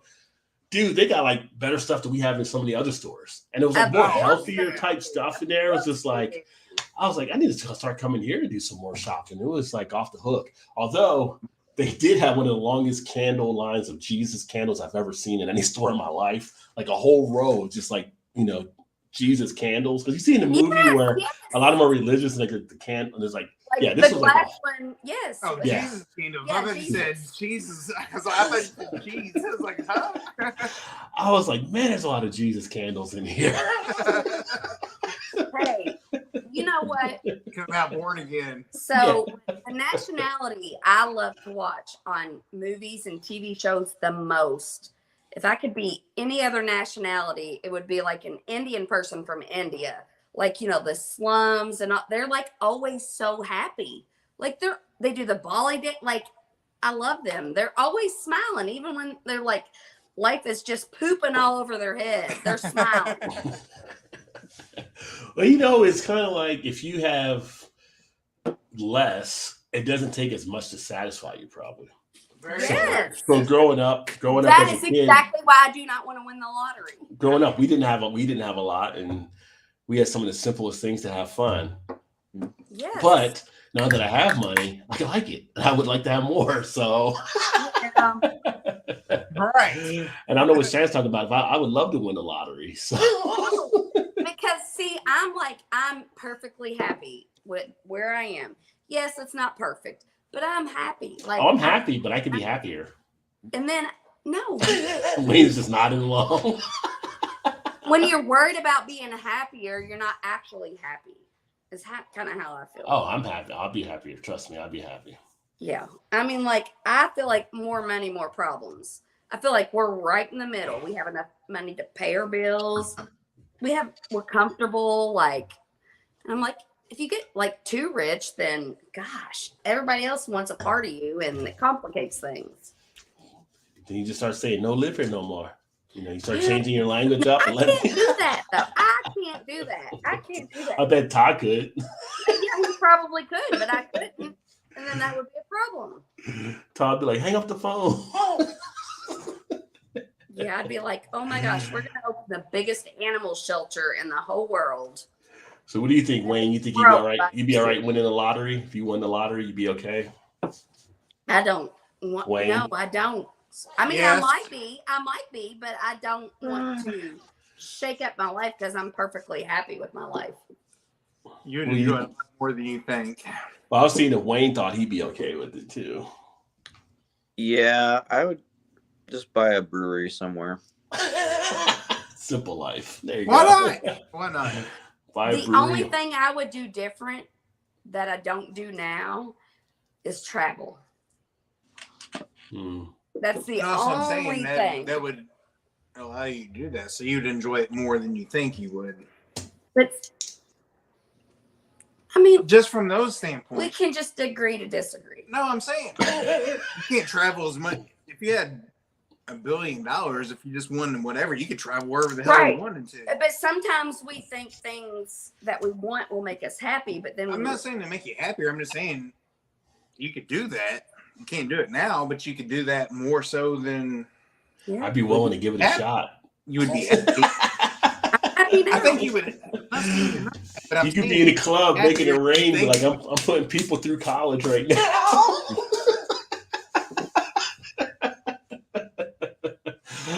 You think that, but I'm a philanthropist. I'm giving it away. I'm a philanthropist, helping people get through college life. I would. But I also know I would urinate it away because,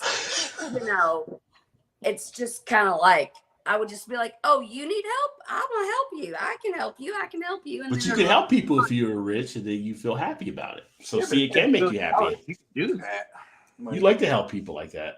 I do. That's what I'm saying. But I feel like I would give it all away and then I would be bankrupt. Well, no, you wouldn't. Be like, I wouldn't let you do that. You see a homeless person, here's a $500. Go get yourself a nice hotel for a couple nights or something. You'd be able to do that. No, I wouldn't give him. I would be like, if I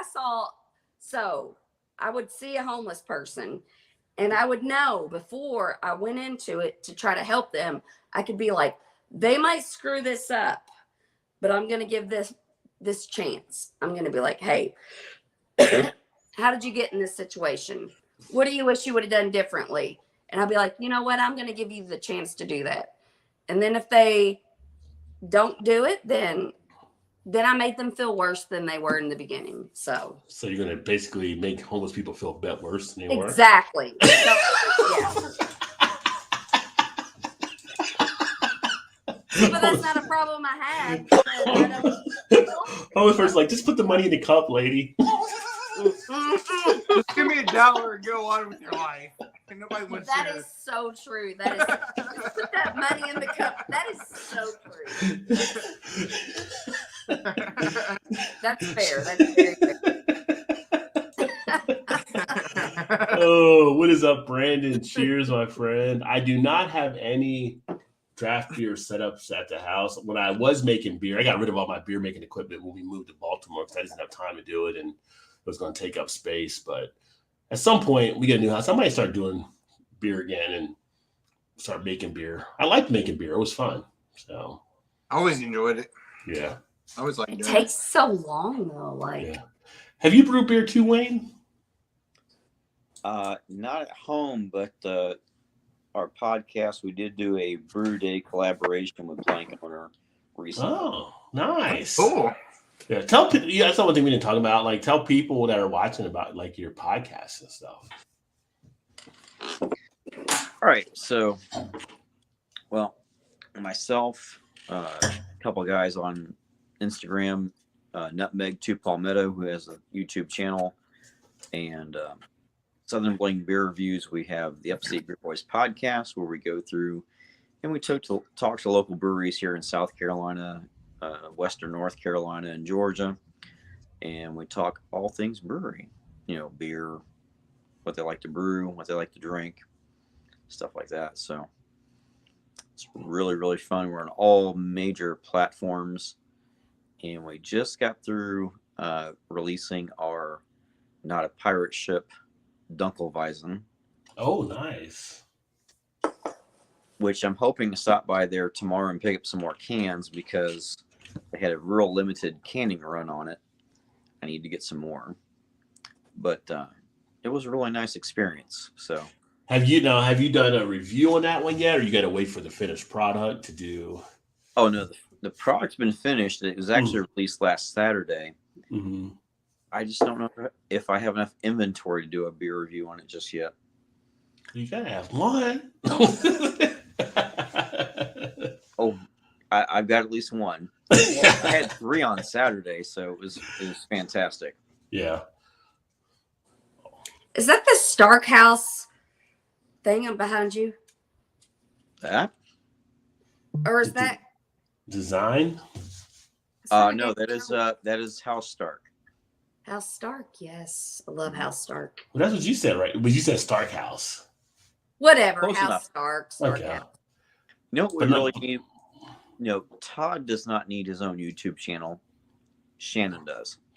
Yeah. We've said that before also. But, So but see, I wouldn't be able to be. That's the thing. It's just like I would enjoy it, but I would be like, it'll this last is like fun. 2 weeks. And Yeah, I'd be that'd like, it. I don't want to have to. I can't like keep up with a schedule, and I'm just like, and that's how you build a YouTube channel. And it's just like, yeah, would be like, got on YouTube, had a great time, and then, 3 weeks later, I'd be like, oh, I'd like to go back on there, and like, I'm not a like routine kind of person. It sounds pressure. It sounds like Just do Life with Shannon. Just upload stuff from time to time. oh, then they would watch me watch a new girl on the couch for 5 hours a day. Really. There's probably shows that do it on YouTube now. Really, it's a nice way of Wayne saying, Todd, your channel would be boring, but Shannon's would be really good. How many times have you tell you that? I know. But I couldn't be me. I couldn't be such a poop show if I didn't have Todd with me. So do it. Yeah. There you go. Well, he could be like in the background, like Chew does Mal, and just help you out there. But you would be the No, focus he'd of the be channel. standing. Yeah. We He'd be get Mr. in a Hand. fight on air. It might be good for YouTube ratings. No, yeah. We'll 'Cause get a lot you'd of be like, subscribers then. You're doing this wrong. You're doing that wrong. And I'm like, hey, dude, leave me alone. Quit filming me. I'll take care of myself. It's your own channel. Yeah. Be like, just let me live my life. I got my channel to get your own. I'll do what I want. You do what Yeah. you want. And then we'll see. We'll see who's doing it right. Yeah. Brandon, keep us posted on how it goes with the draft beer setup. Have you started brewing yet, or you just picked it up and haven't cracked it open yet? Emerson said, Wayne, what is the beer you most got loaded on? Any stories? Oh. No. The beer I got most loaded on. Oh, I don't have a Like there's beer. just one. More like multiples. I was like multiple And- like and- on a certain night or whatever. Yeah. Like, no, but craft beer drinkers don't drink the same beer the whole night. Yeah, but that, Right. But Wayne, but we're not talking about that. I mean, it could have been something from Long- back in high school. Like I know stuff from high school where I've like been Let's to say it's parties been a and long got loaded time on ago. stuff. Yeah. All right. So actually recently, right around Christmas, the local tap house that was one of our sponsors had their anniversary party. And one of the bartenders said, here, try this stout. And it was Christmas Bomb from Prairie Artisan Brewery. Oh, okay. Yeah. no, it's good. That's a good one. That was some sweet stuff. And Yeah. it, you know, Bombed you. when you get like 12% and you're expecting like 6, it's like, what the hell? Yeah. But But- did you do something embarrassing that night? You can I either don't think confirm so. or deny. I do not recall. I do not recall. I plead the fifth. I mean, It's like Brett Kavanaugh. no, because I'm like, if somebody asked me that question, well, there's 2 ways you could take that question. You could be like, I don't remember ever doing anything embarrassing when I'm drinking. And I feel like that's where you're coming from. And then I could be like, if somebody asked me that question, I could be like, I've done so many embarrassing things. I don't know which one to pick. You know? It's like Wayne's like Biden in the classified documents. I have no regrets. I'm like, that's a you problem, not a me problem. I'm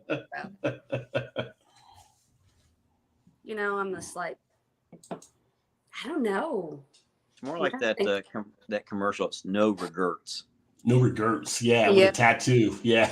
No, that's on the Millers. That's on the movie with Jim and Jason. You're talking No, about? I know. Yes. Yeah, Yeah. that's That's funny. sort of, yeah. Oh, that poor little stupid boy. Paul's in the house. Cheers, Paul. Great to see you, my friend. I like the Paul. painting video, and if you haven't checked I out saw Paul's, it. he's actually giving away a painting for people that Saw that. sign up That on was his channel. There. phenomenal. Those, yeah, that's phenomenal. You know Paul's what great I work. love is I'm like, I used to have that artist in me, but I'm like, now I'm like, yes, I would love to paint. I'd love to do this. But I just don't think I could be like, oh, I'm going to go paint a picture now and sit in a seat with all my supplies and do it. Not with your makeup. You could not.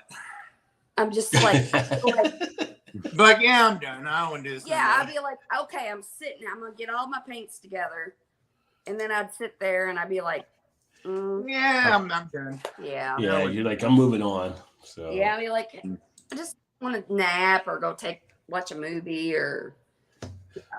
Paul says he loves the 19.2 ounce cans. I get great double IPAs, cheap as hell at Sheets, $11 for 4 cans. Well, there you go. Yeah, you do get the cheaper price on it, and So that's less than $3 a can. so 73% of the people have now responded on the poll saying they do like the 19.2 ounce cans. Really? Wow. Yeah. Of course, bigger is better. That's what she said.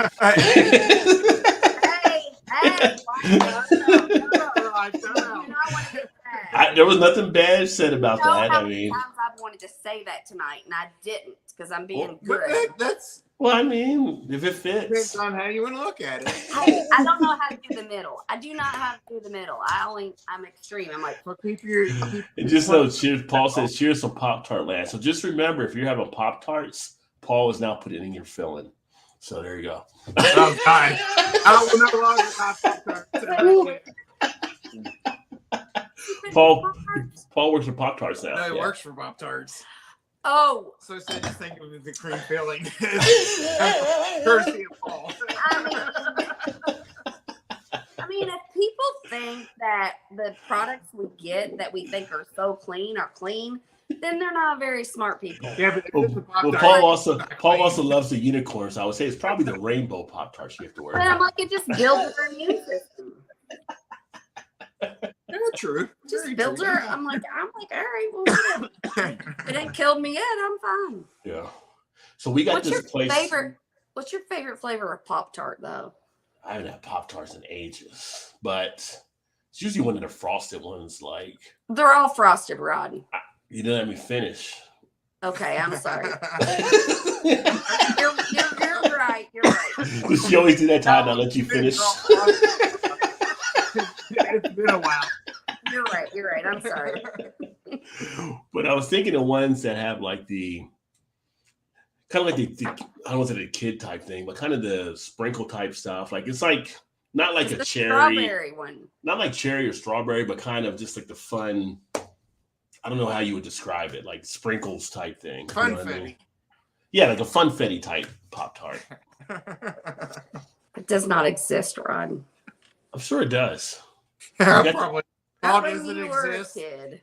Paul knows. Yes. Paul knows he's at Pop Sure Tarts. does. Okay. Okay. Well, let's just say it does. I don't go And that's full your- flavor, so you know I like a little action, a little fun in my Pop Tarts. Fun tarts. Fun Tarts. No, when I was a kid, that is what I would always. My breakfast would be either a brown sugar, Those are the ones I like. instant oatmeal Yeah. in the packet before I'd go to school, or a Pop Tart. And so my daughter now, I didn't eat Pop Tarts forever. And then so Kylie always buys Pop Tarts, but she gets like the strawberry or the brown sugar. And I'm like, how about some chocolate up in here? Like you need chocolate. Like it's not a dessert unless it's chocolate. But Brown sugars are good though. But I would open up the package because I'm like, once I'd go to bed, I'm like, I'd like something sweet. And then there's only Pop Tarts that's sweet in the house. Brown sugars are sweet. They're all sweet. And then I would open the package and the smell would immediately take me back to my childhood. I think when I was a kid, I liked the maple and brown sugar. That might have been. Was it maple in yours? Maple and brown sugar? That was my oatmeal. Okay. I thought there was a Pop Tart that had maple too. I do remember There's a brown some of sugar. that. There's a There's brown sugar I don't know. Yeah. Pop Tart. But Yeah. All I can But say yeah, is now- s'mores and Oreos. what? They have a s'mores one and the Oreos one. They're fantastic. I'm not a big s'mores person, but Oreos. S'mores and Oreo Pop Tart? Well, a s'mores Pop Tart and an Oreo. Two different ones. And an Wow. Oreo, yeah. Well, this one And an place, Oreo. when I was in Annapolis, we had the same restaurant here, but I never got the dessert there. They have a Pop Tarts dessert where it's like this cake type thing with a Pop Tart infused in it with a whip. I don't know what it is, but it's like a lot of Wilford Brimleys running around the plate when you order it. So I know. There's a bunch of stuff you could buy at the grocery store Yeah. for $20, and then they charge you $20 for dessert. Yeah, it's like one of those things. Then they put the calories in the menu because like nobody would order it, but like 2,000 calories or something. But yeah, Ugh. like in one dessert, yeah. But you know it's going to taste good if it has that many calories. That's a tomorrow problem. Yeah, right. We'll handle that tomorrow when we get around to it. No, we'll eat it tonight, and then we'll worry about it tomorrow. Yeah. Paul has some brews in 4-score in Gettysburg, the Beta series, super thick and sweet, 15% pastry style. So there you go. Wow, 15%. See, Paul lives in the neighborhood I live in there, so he likes the big boy beers. And I bet Paul drank it at 450 degrees Fahrenheit. Yeah. I'm surprised he said super thick and not a little thin there. I know, right? Yeah. That's true. I said, no worries, man. I'm in the Lake Norman area. I have the bail money. If you want to let loose, we'll come get you. We may have to hook up. You never know. Get crazy. Hashtag secret sauce, talking about Paul doing the pop. Secret sauce. Yeah. Hey, They aren't all frosted, actually. So there you go. Oh. well, you What live he in Canada, so Paul doesn't. No, Paul is a PA. That's why it's PA Brew News. I don't. You're only drinking Miller Lite. Come on.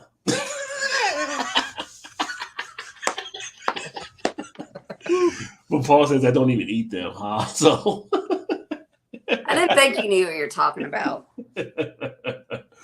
Why he wouldn't eat it because he's got the secret sauce in him. So Yeah, he knows what he did to him. his own secret sauce. Thick, strong, and hot, just like my women. Hey, I'm glad you know what you want. Talking about the stout, but yeah. But see, that Lagunitas stout goes down real easy. You don't even feel like 13.1. Thick, strong, and hot. That sounds like a good time, though. I can get behind that. Now pick right or right. About what? Well, it's only the right left. No, it's just the right. It is only the right left. Yeah, because I picked the middle That's and what then I said. Pick the right or the right. the right. And Todd, the right is all right. You're going to be like, I have not seen that one possibly. You may have seen it. I'm going to think you may have not seen it, though, because Probably not because we live. I know your feel Hey! towards this. I put your beer down. Sorry. I know your feel towards these type of beers that I have is the same, but this is going to be another one from up in New York, from Southern Tier. Oh, so I know I get Southern Tier here, my sort God. of. Sometimes. You did not do good tonight. Peanut butter cup imperial stout. Oh, I've had that one. 10%. Oh, so you have had this one? Oh no, maybe not. It's the Maybe Blackwater not. series. Maybe not. Maybe not. No, I don't think I haven't had that one. I haven't had that one. Aw. 10% ABV. So this is another one I found out there. So I was like, yeah, I need 4 of those right now. So threw that in the cart. So I'm That's gonna crack this open. 40% alcohol. 40 is 10%. You said I want 4 of them right now. I did buy 5, but I bought 4 of them. Well, altogether, that's 40%. No, it's 10% per bottle. I don't Yeah, think but Mac you got 4 of them, so but the- that's 40%. No, it wouldn't go that. It's not like I'm doing a bottle of some whiskey. It's not that strong. It doesn't. The math doesn't work that way. Okay. Wait. You've got like Jack Daniels right there. No, it doesn't Whatever. work out that way. It's a peanut butter cup beer. I was thinking of left hands, not Southern Tiers. I've not had that one. I had some smoke on there. I should have called Joe on that. A little smoke, yeah. Yeah, Oh, I love Joe so much. not that Joe. a No, different not Joe. that Joe. Oh, I mean, Well, Joe's a those- very common name. But Joe D's been grilling like crazy. But here's a look in the Yeah, I was thinking of a different peanut. That's I was looking thinking of nice. left hands. Oh my gosh. Yes, he's doing it right. He said, gosh.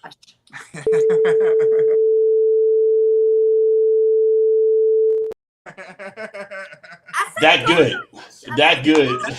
No, I said a few choice words during that period. it must Yo, smell good. This smells like freaking peanut butter. I mean, they got the Reese's color on there, so you're kind of like they got to be nailing it, right? You You're would gonna put think Reese's so, color. right? Yes. Oh my god, it is just like a peanut butter cup. Well, plus This they have is the going outline in. This may be the best peanut butter beer I think I've ever smelled. They have the outline of the peanut butter cup and the ABV there on the bottle. Yeah. Okay, Rod, this is what I was thinking. So Yeah. when Todd told me tonight about the new YouTube rules, I was like, I don't know if I can do that. I'll try to be good. And then I was like, well, what if I had like a little like a button in front of me and I would set a cuss word, it could be like beep. But then I was like, I can lip sync it, right? Like a fucking good. Yeah. but I'm pretty proud of myself. I've been really good tonight. Really good. I mean, I did finagle one word. All right, let him do his review. I'm real quick, sorry. sort I'm of. sorry. Now we've had peanut butter beers. We've had like the Fat Bear, that we've done from Yes. Hot Butcher. I've done stuff from Tailgate Brewery out of Tennessee. I've had some other one. This one feels like a freaking Reese's peanut butter cup. This is like Sign me up. none of the artificial Yes. stuff coming through. Peanut butter, chocolate, sustainability of the flavor, hanging around, duration, smooth, velvety smooth, nice mouth coating, sticks around, does not feel like 10% ABV. As you can see, I'm already halfway through the glass. It has a little bit of that kind of like a crunch type appeal that almost makes it like not towards like a Butterfinger, but it has like a thing if you had like the that Reese's candy bar that they actually have too. I mean, this is one of the smoothest ones I think I've had.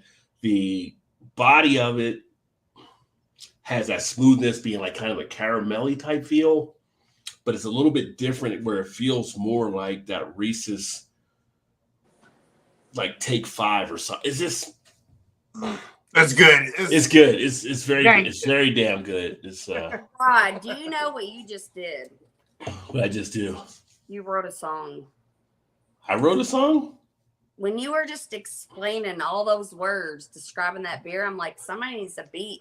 Somebody needs to have a beat because all the words you were saying, I'm like, this could be a song. It's Yes. the review. I'll do the Good review on lyrics it. for a song. So I'll do the did you get a review on it 4-pack soon. of those, I got a or- 4-pack of these. For how And much? Do you remember? I did it on the unboxing. I think I mentioned it on that, but I want to say a 4-pack of these might have been $14.99 or something, I believe. For timber, yes. Yeah, it's All day long. That's insane. oh my god! Like I'm just sitting here and I still got the flavor still coming out of my tongue and hanging in the. It's just I this have one. You sit down and you talk, and as you're Sure. talking, Second verse. it just regenerates the flavor as you're talking. You still have the flavors coming out. I mean, Go back and put the remix to it. Because I was getting ready to ask Wayne. I'm like, Wayne, you look like a musical person. Like, he's got the words. Maybe you have like the guitar or the music. You could set the words that he was saying. give me a beat I can That's dance nice, to, though. Wayne. There you go. Wayne, have you ever played an instrument?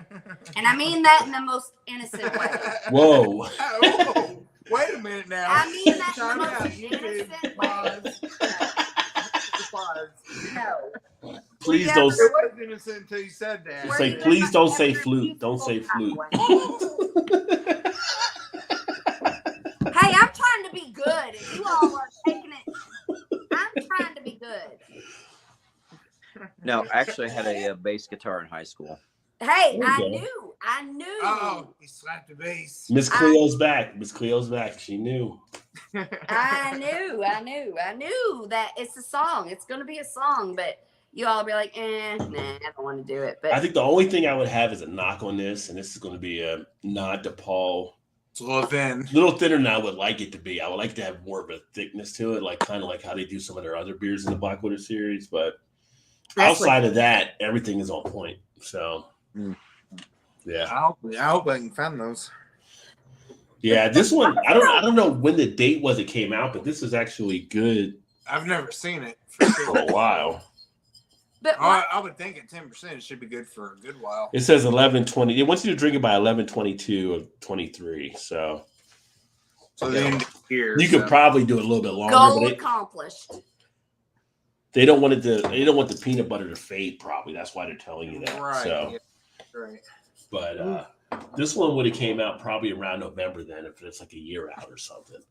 But if you see this out there, and if you've had the Blackwater series from Southern Tier, you already know how good these beers are they put out. So Yeah.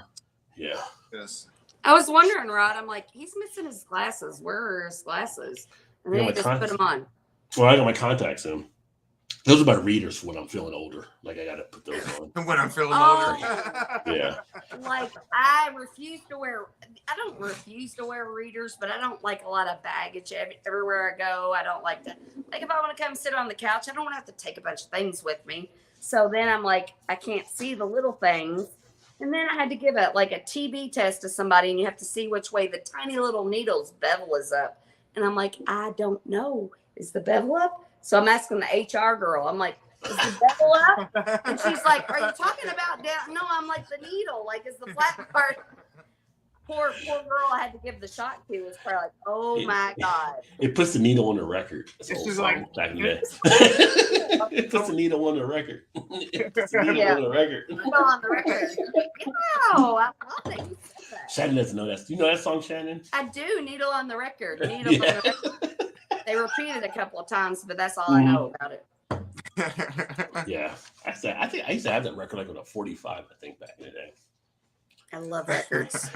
I'm willing to bet the Southern Tier Peanut Butter Stout is the best around one. Yeah, this is I agree. one of the best peanut butter, if not the best peanut butter beer. And that's not a knock to Hot Butcher from what Big Daddy sent to us or some of the other ones. I had a Tailgate Brewery out of Tennessee does some good peanut butter beers, but this one, for me, has set a new mark for peanut butter beers. I've only Peanut had butter's tough. Peanut butter's tough. Okay, Some one of more. those beers, too. I brought some. Okay. Trez is just cracking up as always. Trez's team's in the championship. Niners against the Cow. Not can they beat the Cowboys already? Niners against the Eagles now. So Trez is a big Niners fan. Dude, I don't even watch the NFL really, but my Facebook page is blowing up with so many different cowboy memes. And I'm gonna tell you, about 99% of them were pretty damn funny. There was some funny stuff that people were putting out there about Cowboy. And how seriously, 2023 Cowboy fans are still busting up TVs. Like, you should be used to this by now. Like, what do you mean busting up TVs? They see the Cowboys losing. People were showing like TVs getting busted up. Like people were frustrated. Anger issues. Issues. Hey. You would think you've been through the Romo years. That is so awful. Enough said. No, but don't you think that is so awful that something could enrage you so much that's so unimportant to your actual life that you would take a ball bat to a TV or do whatever to a TV. And then you're gonna need another TV because like somebody's going to watch their show and there's no TV there now. Like what is wrong? What is wrong with you people that you're busting TVs? Makes me so sad. No, what they're that saying is people are like that. No TV. Oh, I guess Cowboys lost again. People coming over looking at blank walls. Oh, you put a new paint shade on, I see. Okay, I have a question. What is the last thing that has made you mad enough, that made them mad enough to bash a TV? Nothing has ever been bad enough. Yeah. I don't have an answer for that. Yeah. Even when they shot Tony Soprano and he went black and I didn't know what happened, I still didn't break the TV. That's bad. I still didn't. And I was pissed. I wanted to see a better ending than that, but you know, it was what it was. I would agree with that. That's bad story. That's a good analogy. No, so we were watching this movie the other night called The Chef. Have you seen that? The Chef? Yeah. No, I have not. I've not seen The Chef. No. It's on Netflix, right? I think it's on Amazon. I don't know. It's on one of them. Cowboy fans. But it's one of those shows that's kind of like a thriller, and it's like, you know, everything's so intriguing through the whole movie. But like, I've been around a long time, so I'm like, these movies never have a satisfying end. Like, how can they actually make this movie end to be satisfying?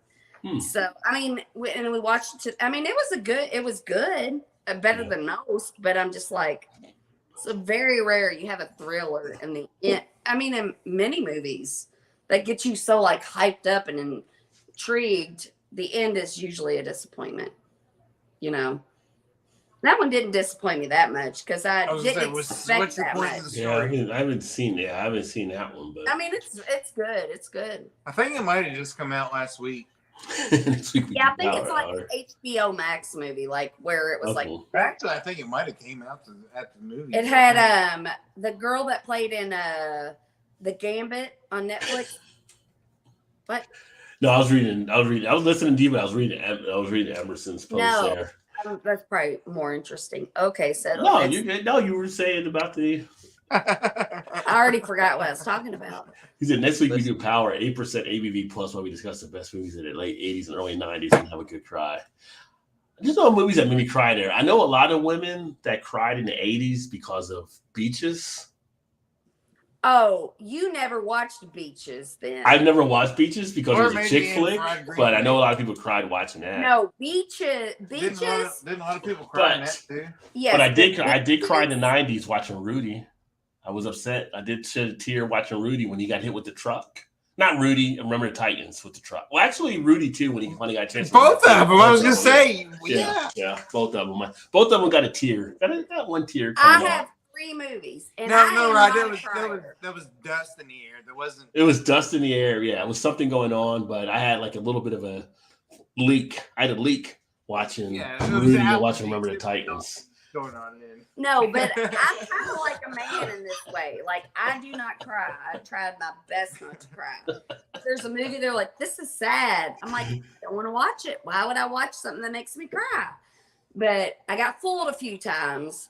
Terms of Endearment, Beaches, Still Magnolias, and Marley and Me. That's a dog movie, right? You couldn't have got full on that one. You knew that was going to happen in front of it before that one. I did. I read the book first. If there's a dog movie, you know what's going to happen. Did the dog die in the movie or something? Oh, okay. Wayne's like nodding along. I never seen Marley and Me. What was the other one that was? Oh, I saw Cujo. I wasn't crying in Cujo though. I was like, any movie where a dog dies. John Wick. John Wick. Yes. Did you watch the John Wick? Oh, of course I watched John Wick movies, but you got payback. We went to, and when we were in Tennessee, we watched like 3 of them. I'm like, there's a damn dog. Like, this is how they're gonna draw all the. Like, I can't wait. John Wick 4 comes out like in March. So. I know we talked about that a couple weeks ago. The dog's dead though, so. It's a whole different storyline now. I mean, the dog was there to get started. Yeah, and he's going to have a new one, and they're going to kill that one too. So, you know. No, I think they learned a lesson off the first dog. You don't mess with John Wick's dog. Right. Hey, did you ever watch on Netflix? It's called Don't F with Cats. No. Don't. Never heard of it. That's the actual name of it. She's not blurting out for YouTube purposes. Cats are picky animals, though. They're just but it's a 3-part series. Oh my god, it was the most traumatizing thing I've ever seen. Do they torture the cats or something? Yes, they do. It's basically a killer that started out when he was young, videotaping when he's torturing cats. Yeah. And then it led into him killing a person. So he put it on YouTube, his first video. And it was him in this room. It didn't show his face. It showed his profile. And it showed him having these little kittens. And you're thinking, you watch the video. And I was like, oh, he's just playing with kittens. Well, then he puts them in these like vacuum seal bags. That's not good. No, it's not good. Hooked up to like a... And then he sucked all the air out of it and suffocated them. And that's a future serial killer right there. Oh no, that's where it starts. Yeah. And so like these people, this was like back before people were like monitoring everything online. So there was these few people out on these like crazy people that were online because they didn't have anything else to do back in the day. And so they saw that first video. Because then he pulled the cats out of the vacuum bag and was playing with them while they were like all rigor mortis. And I'm like, oh my God. Like, I'm so traumatized. Yeah, so there was a handful of people that were out to get this guy. There's some stuff on TV I don't need to watch. It's just like, And why I'm is it- obsessed No. yeah. Yes. It was pretty good, but beware of like there's Yeah, some so like then the people that were watching Like, the videos yeah, I were don't know like about trying to this, tell the but- police like this guy is like doing these bad things, and so they were like zooming in on the like sockets, the electrical, figure out where he was at. You're right, Emerson. because he I was like know. he was like overseas, so they're trying to figure out where Yeah. where certain things were. And then his second video, he took this little kitten on this pole and duct taped it, and then put it in the bathtub and killed it. And then the people that were seeing these videos were telling the police, like, this is somebody that's going to kill a person if we don't do something about it. Well, the next video was him murdering somebody. And I was like, Yeah. well, I mean, that guy was stupid to go and, I mean, these little kittens had no idea, you know, like, I'm like, Yeah, that's them poor little kittens, though. It's a crazy like three-part series. And I'm still traumatized. yeah. I feel like there's some stuff you don't need to really probably make Well, and before that's the thing. That's shows true. of. That's That's the reason I didn't watch the whole Jeffrey Dahmer series. I'm like, we know what happens there. Why Yes. you do it, then you're kind of feeding into it for other stuff, and you're getting copycat people going to be doing stuff. So it's kind of Right. like, yeah, That is no more true. TV for Shannon Child Lock. That might be a good idea. That might be a good idea. Yeah, but speaking of fictional disturbing type stuff, I saw that they're bringing back, and I only got past the first season, the first show so far. I haven't gotten back to watching it. Black Mirror's coming back with a new season, so I haven't caught up on that since I watched the first one.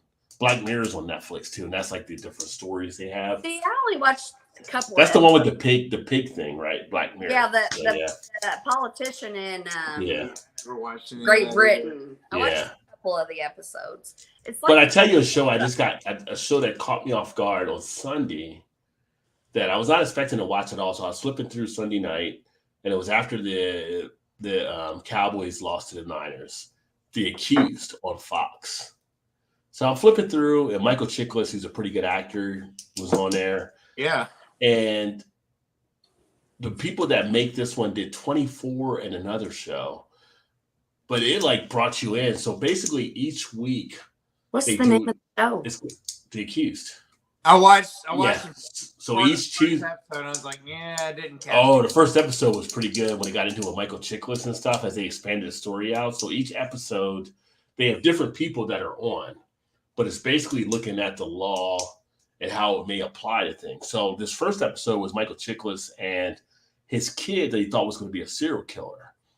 And basically, it's basically showing the whole story of the things he's going through because he's on trial about killing his kid to stop his kid from killing other people or not doing enough. His kid ended up taking his life, I think. But So I should have watched more of What's it. it yeah, you should have watched more. The Accused.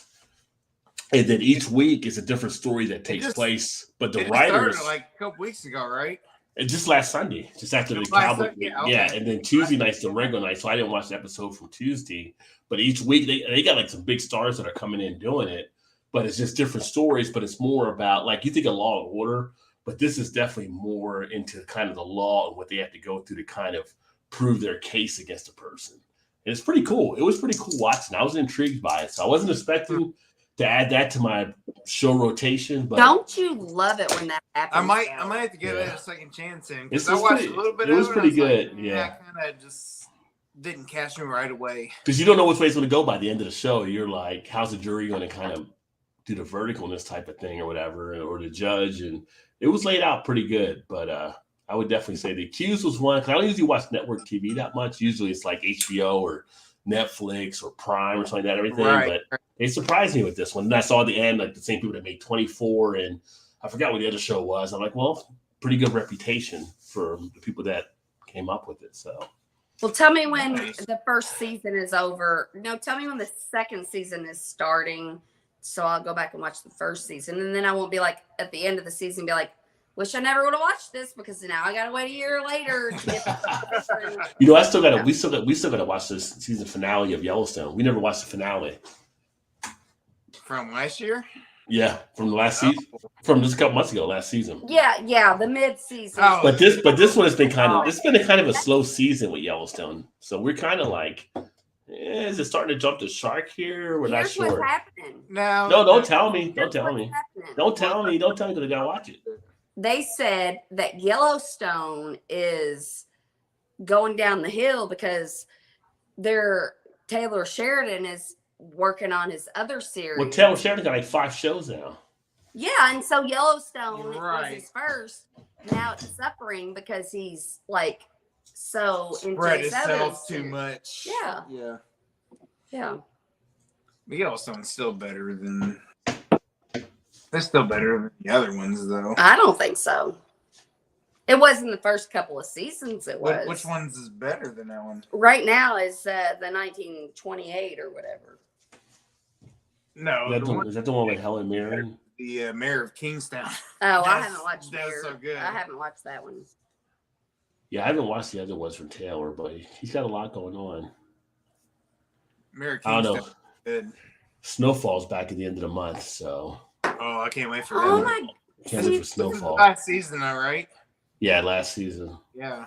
See, I do think I need to start over because I watched that. I'm like, what the hell is going on? Like, What, Snowfall? yes, I'm like, yeah. there's- I'll watch it with you again. like you got these people over here in the city, and then you got these people flying to Mexico, and I'm like, what the hell is going on? Poor Wayne is like, what the hell is happening right now? I don't know. Yeah, like it's too complicated. Wayne's like, I'm going to go to sleep. Y'all wake me up when I'm done. Yeah, no, but I'm like, it's too complicated. And you're like, you know everything about Game of Thrones. It's not that complicated.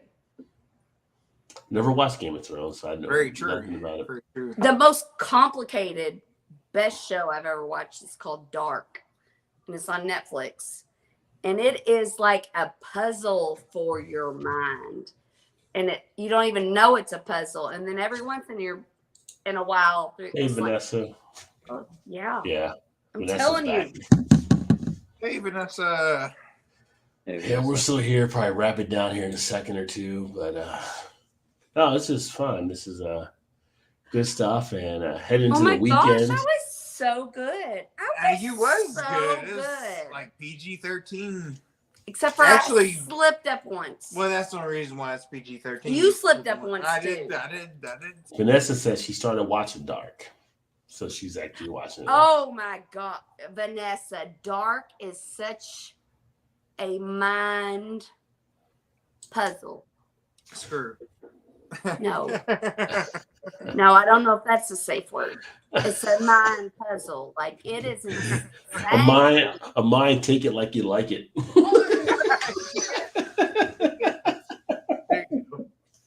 I'm so proud of myself. Mine take it like you I like am it. No, I'm gonna use that. I'll be so using that all the time. Mine take it like you like it. no, whatever. But no, Rod, Whatever. I am Take so it like you proud like of it. myself because Todd was talking about, like the new rules. And I'm like, I don't know if I want to go on there because I don't want to like not be myself. But then I was like, you know what? This could be a challenge for me. Challenge. And I was like, I'm just as happy now as if I would have said all the bad words. No, right. I showed her the text you sent me this morning. I was like, that's not directed towards you. It was just a Yeah. YouTube thing, whatever. She's like, well, I didn't take it that way, but I was like, Well, I mean, I could But get out of- why I would. but out of the yeah. three, that would be like geared towards you for sure. Absolutely. If it had to fit any of the three, Yeah, absolutely. I have the biggest body. The shoe fits. But now I'm like, oh my gosh, I can do it. I mean, I do it at work all the time. So oh, she watched the Wednesday. I haven't seen the Wednesday series, but I've heard a lot of good stuff I about it. watched Wednesday. I didn't Yeah. finish it, but I like Wednesday. Is it as good as when Christina Ricci played Wednesday in the movies? I don't remember. She's in there. Christina Ricci's in the Wednesday series. She's a teacher. Really? Okay. Yeah. Oh, she is? Yeah, she's in there. And I haven't finished, but I think she's the bad guy in the whole series. But I don't know for sure. It's because she starts in 500 different series at once.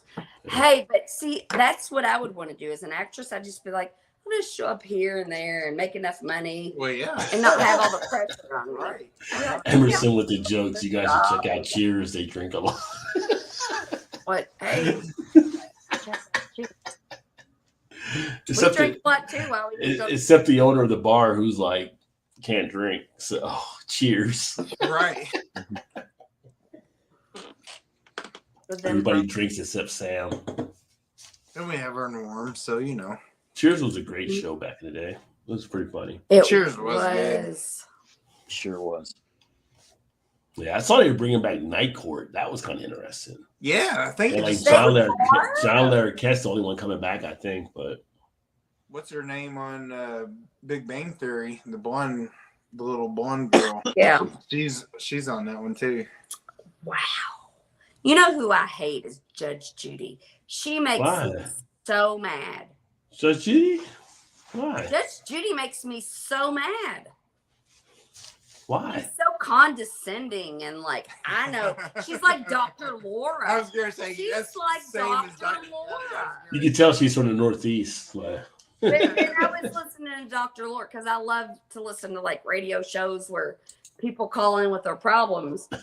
And then like this last time I was listening to Dr. Laura and I'm like, you know what? I kind of get it because she's been doing this for a long time. And most of the people that call in are idiots. And they're like, you should know that. I think I used to listen to Dr. Laura at some point. I'm trying to think, yeah. Ever tell you I met Dr. Ruth before? Oh my God. I've seen Dr. Ruth. Back in college, we went to a conference in Chicago.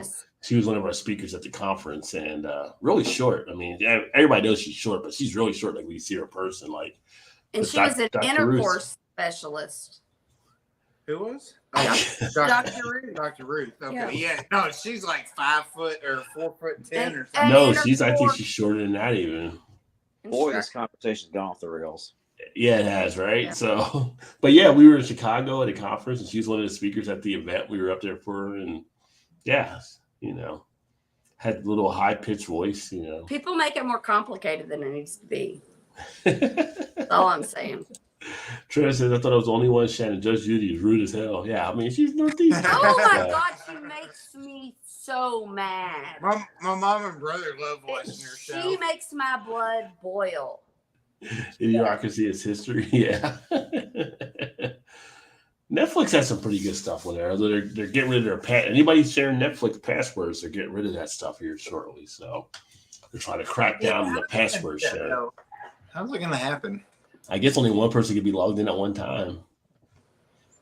Remember, no, because you can buy 3 screens at a time. It'd be like the 90s in AOL and, Mom, I'm on a computer. And like you lost your connection. But I also kind of feel like that could shoot themselves in the butt because it's like, okay, I'm paying for 3 screens, but then you won't let the other 2 screens work. So then, okay, well then I'm just going to knock it down to 1 screen. No, but they're expecting to lose some. They're expecting to lose some people. They said so. You have to find out a way of like you're at X house and you're in Kentucky. And you're right, because we have I think we have 3 screens. Yeah. And so we have one here, and then where I work at. Got 2 screens. Yeah, we have 2 screens. So we come here. And then when I go to work with my dementia patients, we have a big TV. And so I'm like, well, I'll just sign into my account and we'll watch. But you're logged in to our account. I don't think that would be any different than sharing it with like Heather or something. Right. I mean, I don't know. It could be. My daughter is 18. Mm-hmm. My daughter, her birthday was last night. She's 18. 18. Yeah, tell her it's a happy birthday. Yeah, that's nice.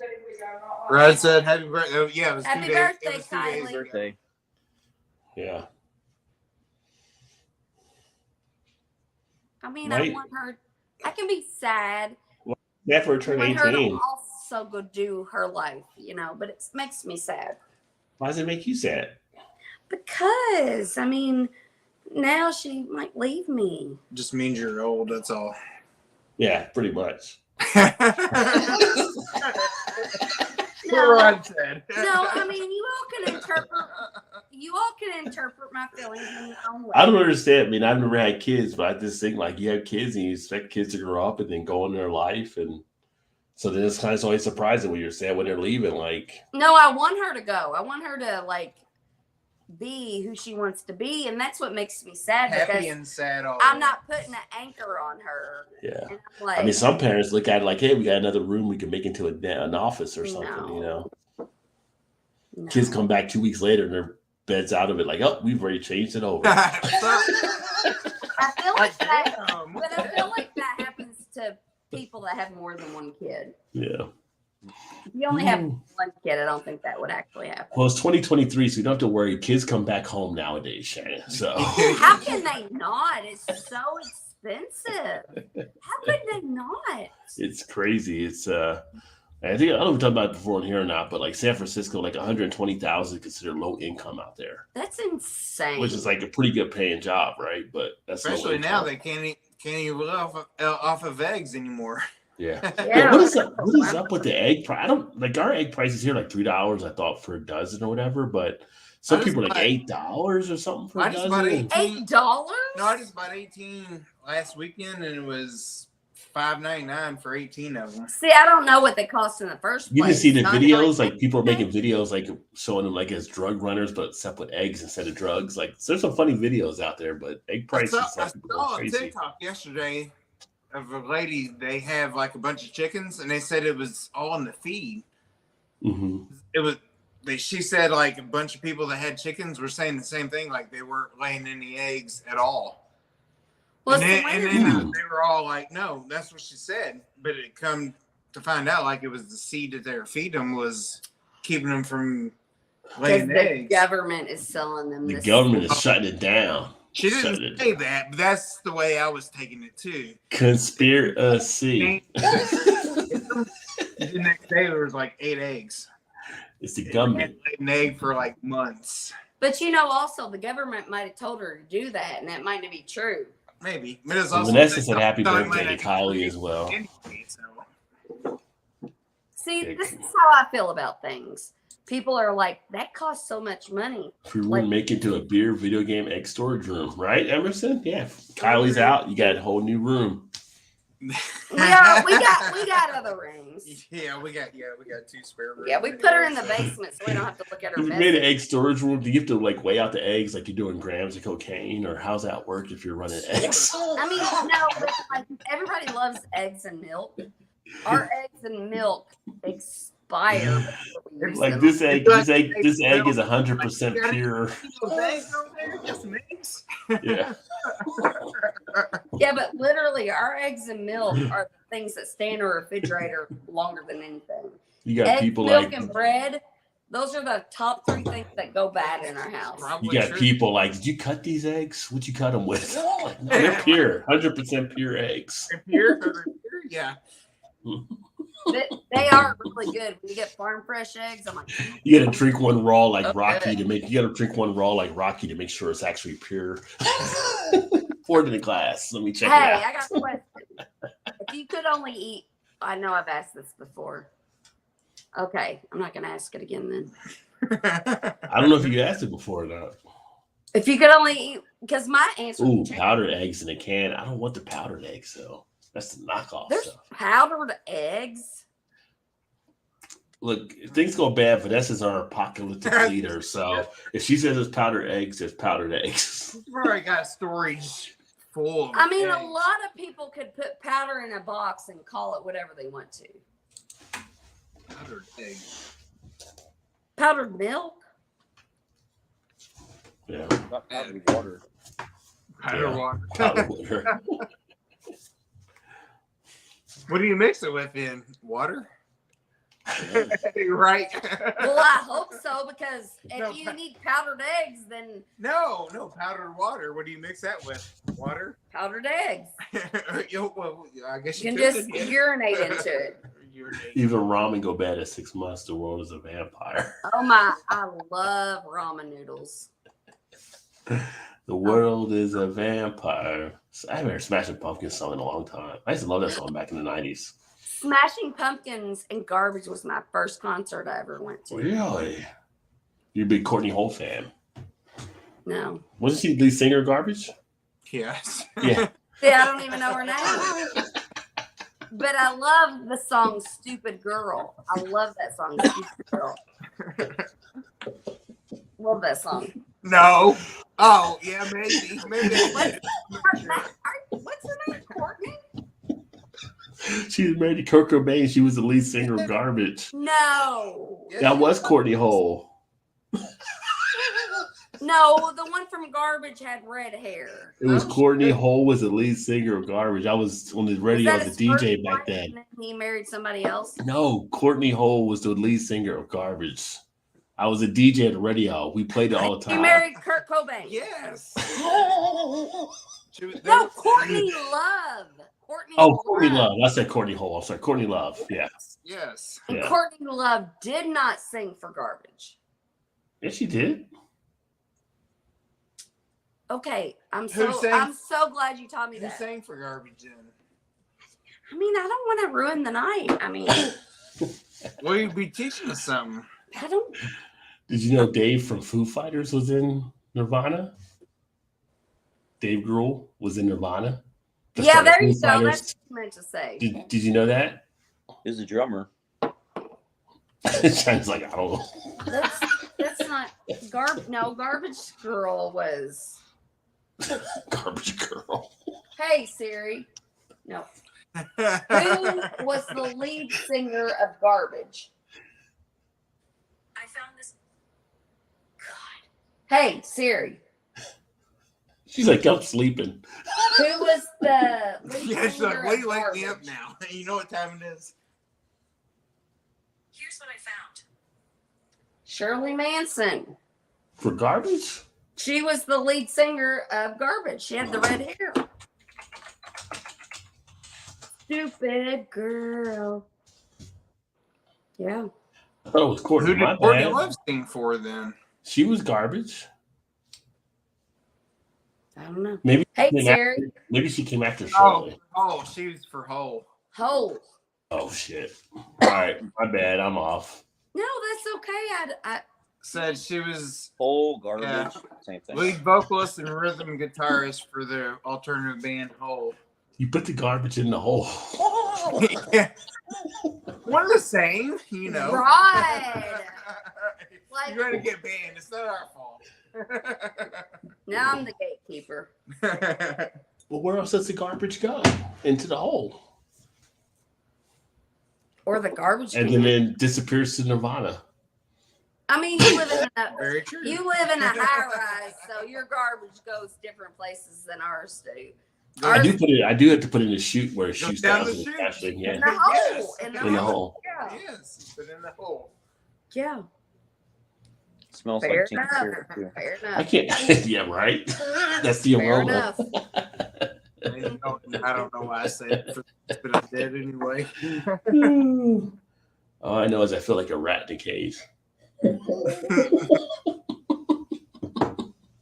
That's a song, right? In a Yes, cage. it is. Smashing Pumpkins. Is that Nirvana? No, right in the That's cage. Nine Smashing Inch Pumpkins. Nails. No, was that Nine Inch Nails or Smashing Pumpkins? No, Maybe it's Nine Inch Nails. I think it was Smashing Pumpkins. Despite all my rage, I am still just a rat in the cage. It's 9 Inch Nails or Smash. I think you're It's Smashing. Smashing Pumpkins. It is It is Smashing. Smashing Pumpkins. Yeah. Smashing Pumpkins. Yeah. I wasn't thinking it was them. I was thinking it was. I know what I was thinking of, but I wasn't thinking it was them. Hey. But I like Jane's Addiction, Been Caught Stealing back in the 90s. That was one of the songs I used to like. I used to like the video with the dogs barking. I don't know why, but it just always set the nice tone. So my daughter's gonna get a tattoo tomorrow because she's 18. And I'm like, What's her tattoo going to be? it's a good idea because I got a tattoo when I was 18. I'm like, You got a tattoo? I got two Got tattoos. a couple of them. I didn't know you got a tattoo. Yeah. I got this stupid flower on my ankle. When I was 18, I got my tax return. And I was like, this money's burning a hole in my pocket. What should I do with it? And so I got a tattoo on my ankle. But then I got another one on the back of my neck when my mom died. It's a leukemia ribbon. So then my daughter, she's like, I'm going to get a tattoo. She wanted one before, and I'm like, listen, like, I'm not going to be responsible for you getting a bad tattoo when you're 30 years old and be like, my mom let me get this when I was 17. She shouldn't have. So, but I was thinking tonight, a tattoo, because I want another one. What tattoo is she getting? She's getting a little like black and white flower, a violet of my mom. Like that's nice. So, yeah, at least she's got some meaning behind it. But I was thinking tonight on the way home, we were talking about Xanadu, my favorite movie. Olivia Newton-John? Yes. Really? Yes. And I remember the song Xanadu in the 80s, yeah. Oh, Xanadu soundtrack on my soundtrack, yes. Movie. But soundtrack is good, though. No, but so on the way home, I was listening. So yeah. Did I tell you, I saw Olivia Newton-John in the early 2000s. We went to Canada. We were up there the last day of a film festival, and she came walking out of the hotel. I got a picture of her somewhere. And she was like 60-something years old and still looked like she was like... She's so beautiful. Yeah. Like, even like when I watched... Because I didn't watch Xanadu for a million years because, you know, when you're a kid and you get to be a grown-up, you're like, oh my God, I love this movie. But you're afraid to watch it again because you're like, if I watch it again, it's going to be super cheesy. And then it's going to be like, it wasn't as good as I thought it was. Yeah. But then I did watch it again like a couple of months ago. And I'm like, I said, hey, Sandy, but she didn't answer to it. So, well, you know. She was Sandy in Greece. But, you know, Xanadu is just like the name of the movie, but Xanadu is also just like. I didn't really care for the movie as much, but I watched the video a good amount of times on MTV. Yeah, like the meaning of Xanadu is just like my life. Just like so happy. And so I'm like, well, maybe that should be my next text, something about Xanadu. You know? I was a young boy. I was more into Zapped in the 80s. Scott Baio had those powers. How do you make that bra pop off? Powder eggs at remote bases for a long time. Job in Alaska was to figure out how to set fresh dairy eggs and fruit veggies. Oh, yeah. Well, get them transported up there. Yeah. Next mission, Southern Tier peanut butter. I'll find. Yeah. See if you can find it out there, Big Daddy. It is pretty damn solid. So I have the review that I'll do on it. Hopefully here next. I don't even know when I'm going to do the review because I got so many other beers I need to do before that. I hope I can find it. It's pretty solid. That's a tomorrow problem, Rob, not a today problem. It'd have been funny if she said smashed with pumpkin and garbage was the first meal I had at Dairy Queen. Cornelia, did sing for Faith No More. She sung for Faith No More for a brief time. Oh, I do love Faith No More. I don't know if she sang it, but they only had one hit though, and then they were like going. They were one hit wonder. Which I did like the song. I love that song too. Yeah. And also the one Lightning Crashes. Zapped. Yeah, look.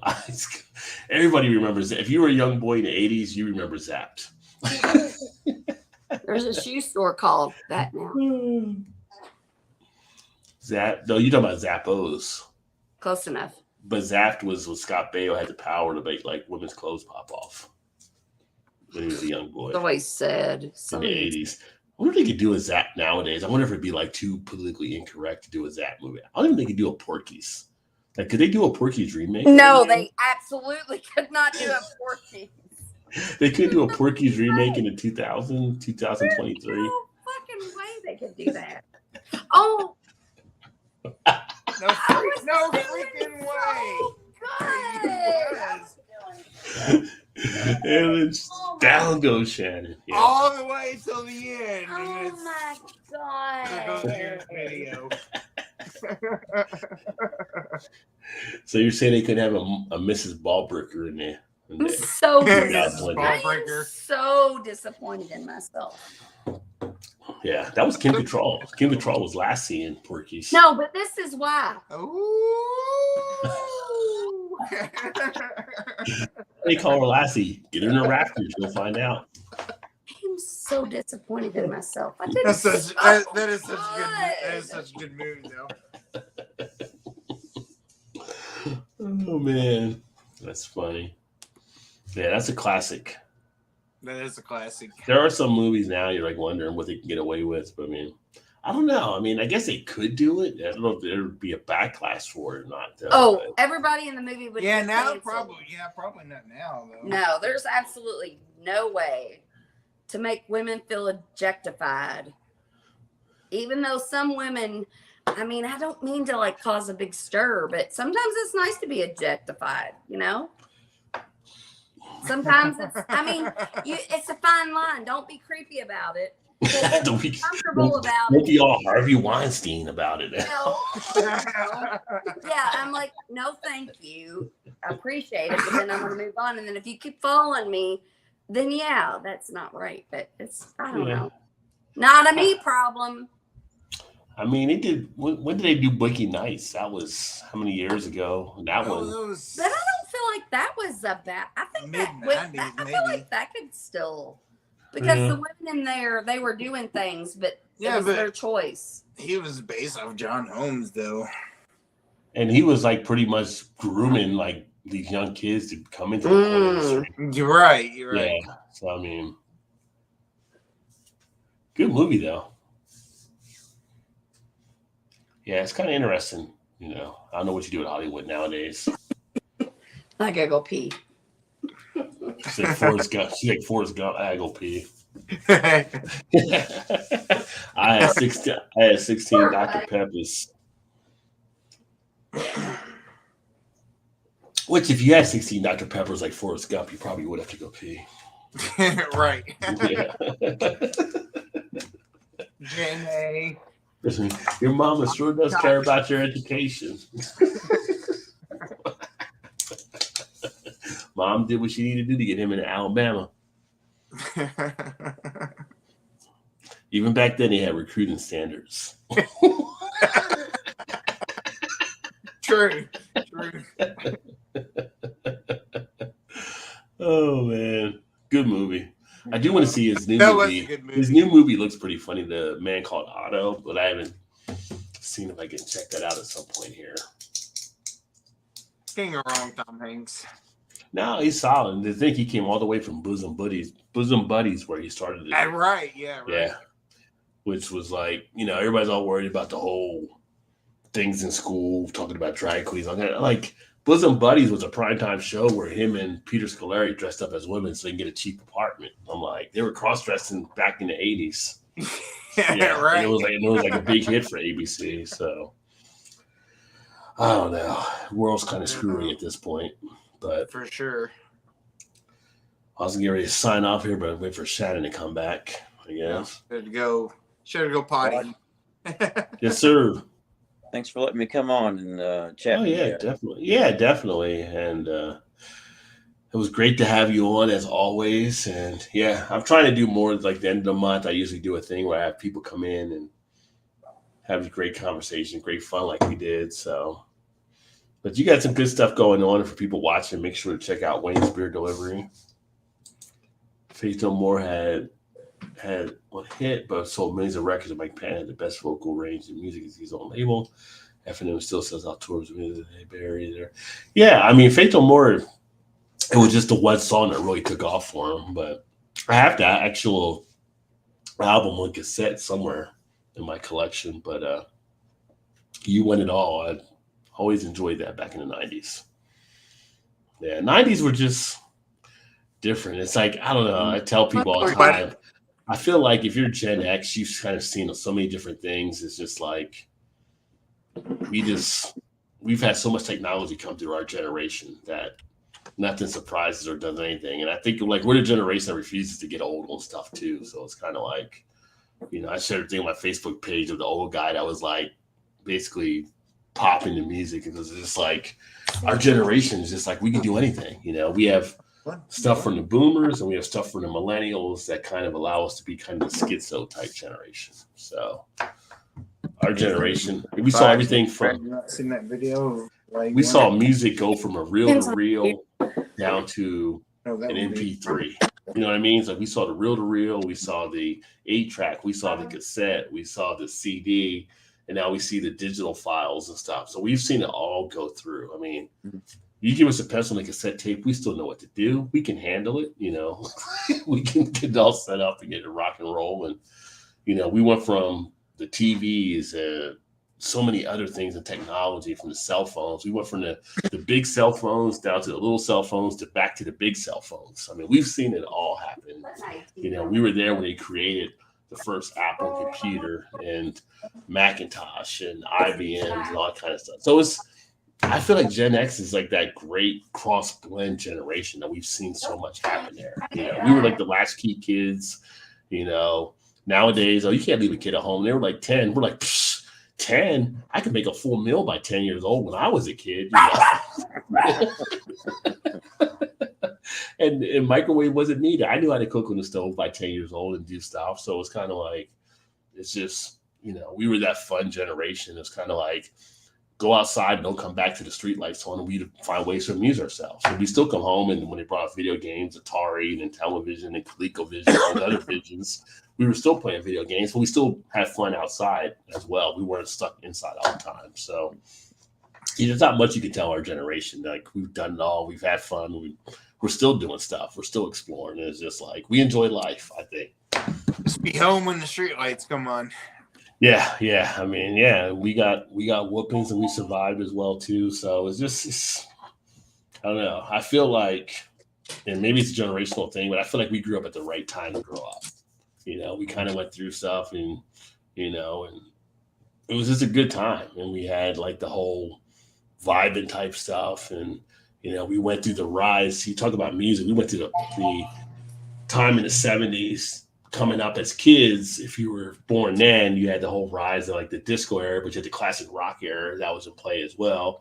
You had some of the blues type stuff kicked over. Then you went into, after the disco, you had like some of the punk rock movement. Then you had the rise of rap. You had the rise of alternative later on. You had the rise of techno. You had the rise of house music. You had the rise of all these different things. I mean, Video games.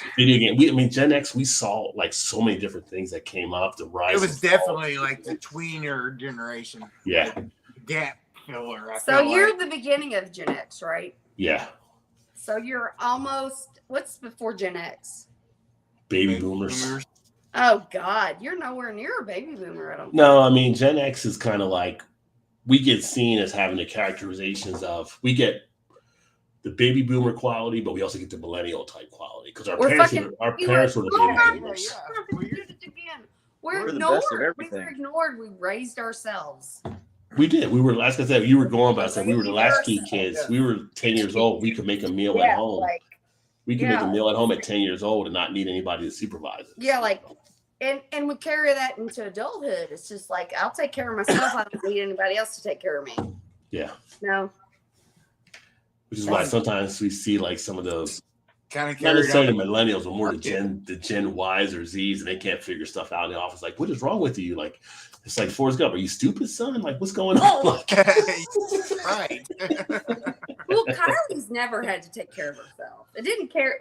Gen No, X, but she started doing her laundry when she was like 9 years old, or what? How Well, many kids can do? right? Because Kylie was Cooking like, for I herself need and, some clothes. Are you gonna wash my clothes? I'm like, I'll wash them when I want to, and if you're not happy with them, wash them yourself. So yeah, which is awesome. Yeah.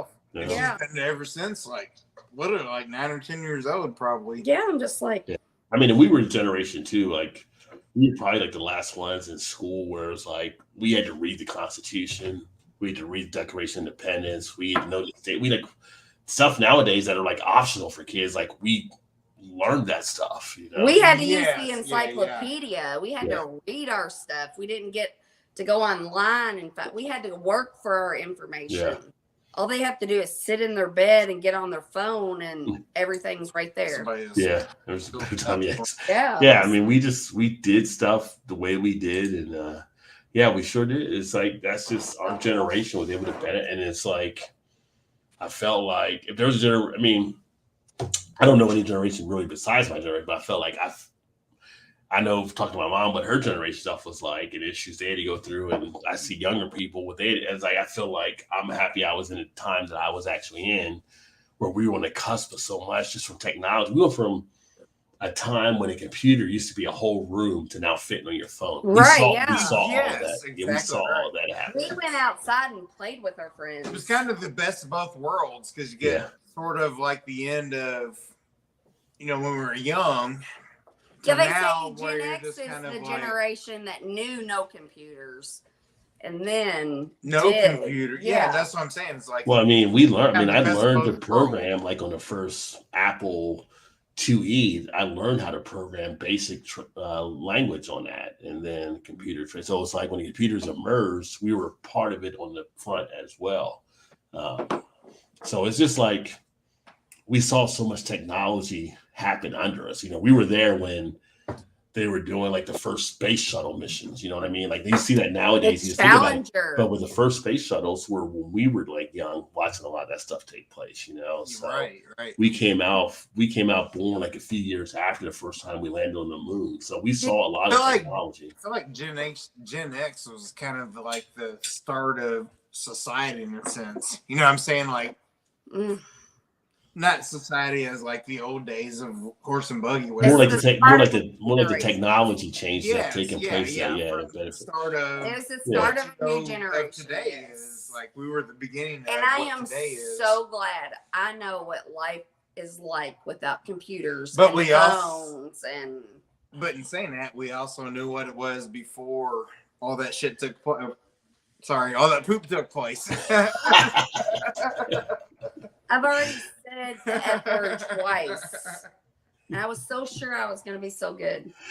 Well, it's funny. Like we come from a time that was still pretty good for you, though. Like this is like the kids when they're like we used to have like we could call the phone company and ask what time it was. Like we didn't know what time. I don't know why we ever needed to do it, but we could do that. We still have that phone number.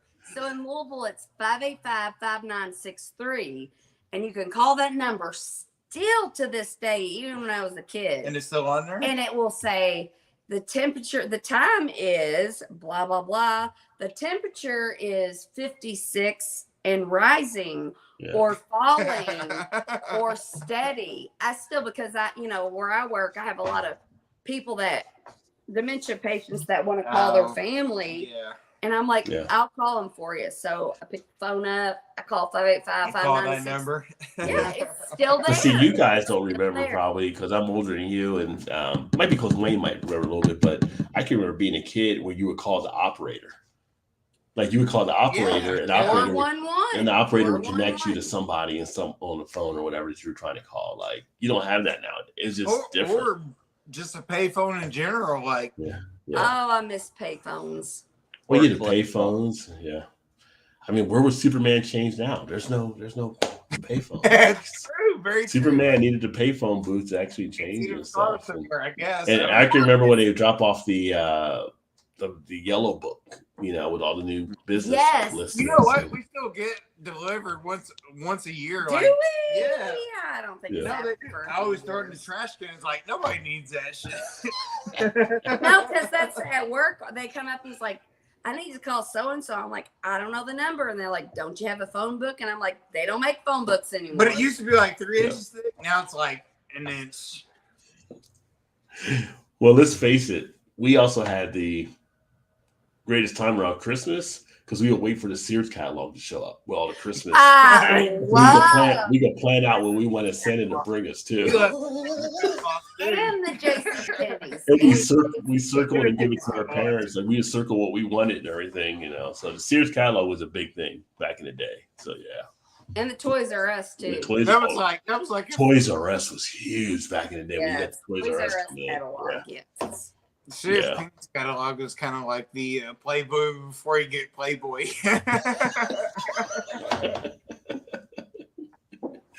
I don't know what this brassiere is, but she looks good in it. Yeah. So right. And of course we had the malls. So I mean, there's malls now, but the malls weren't like the malls when we had them in the '80s. And you go and you hang out with friends and arcades and the food courts. And no, that's what for sure. You might see Debbie Gibson singing a song somewhere. Oh my God, I love Debbie Gibson and Tiffany.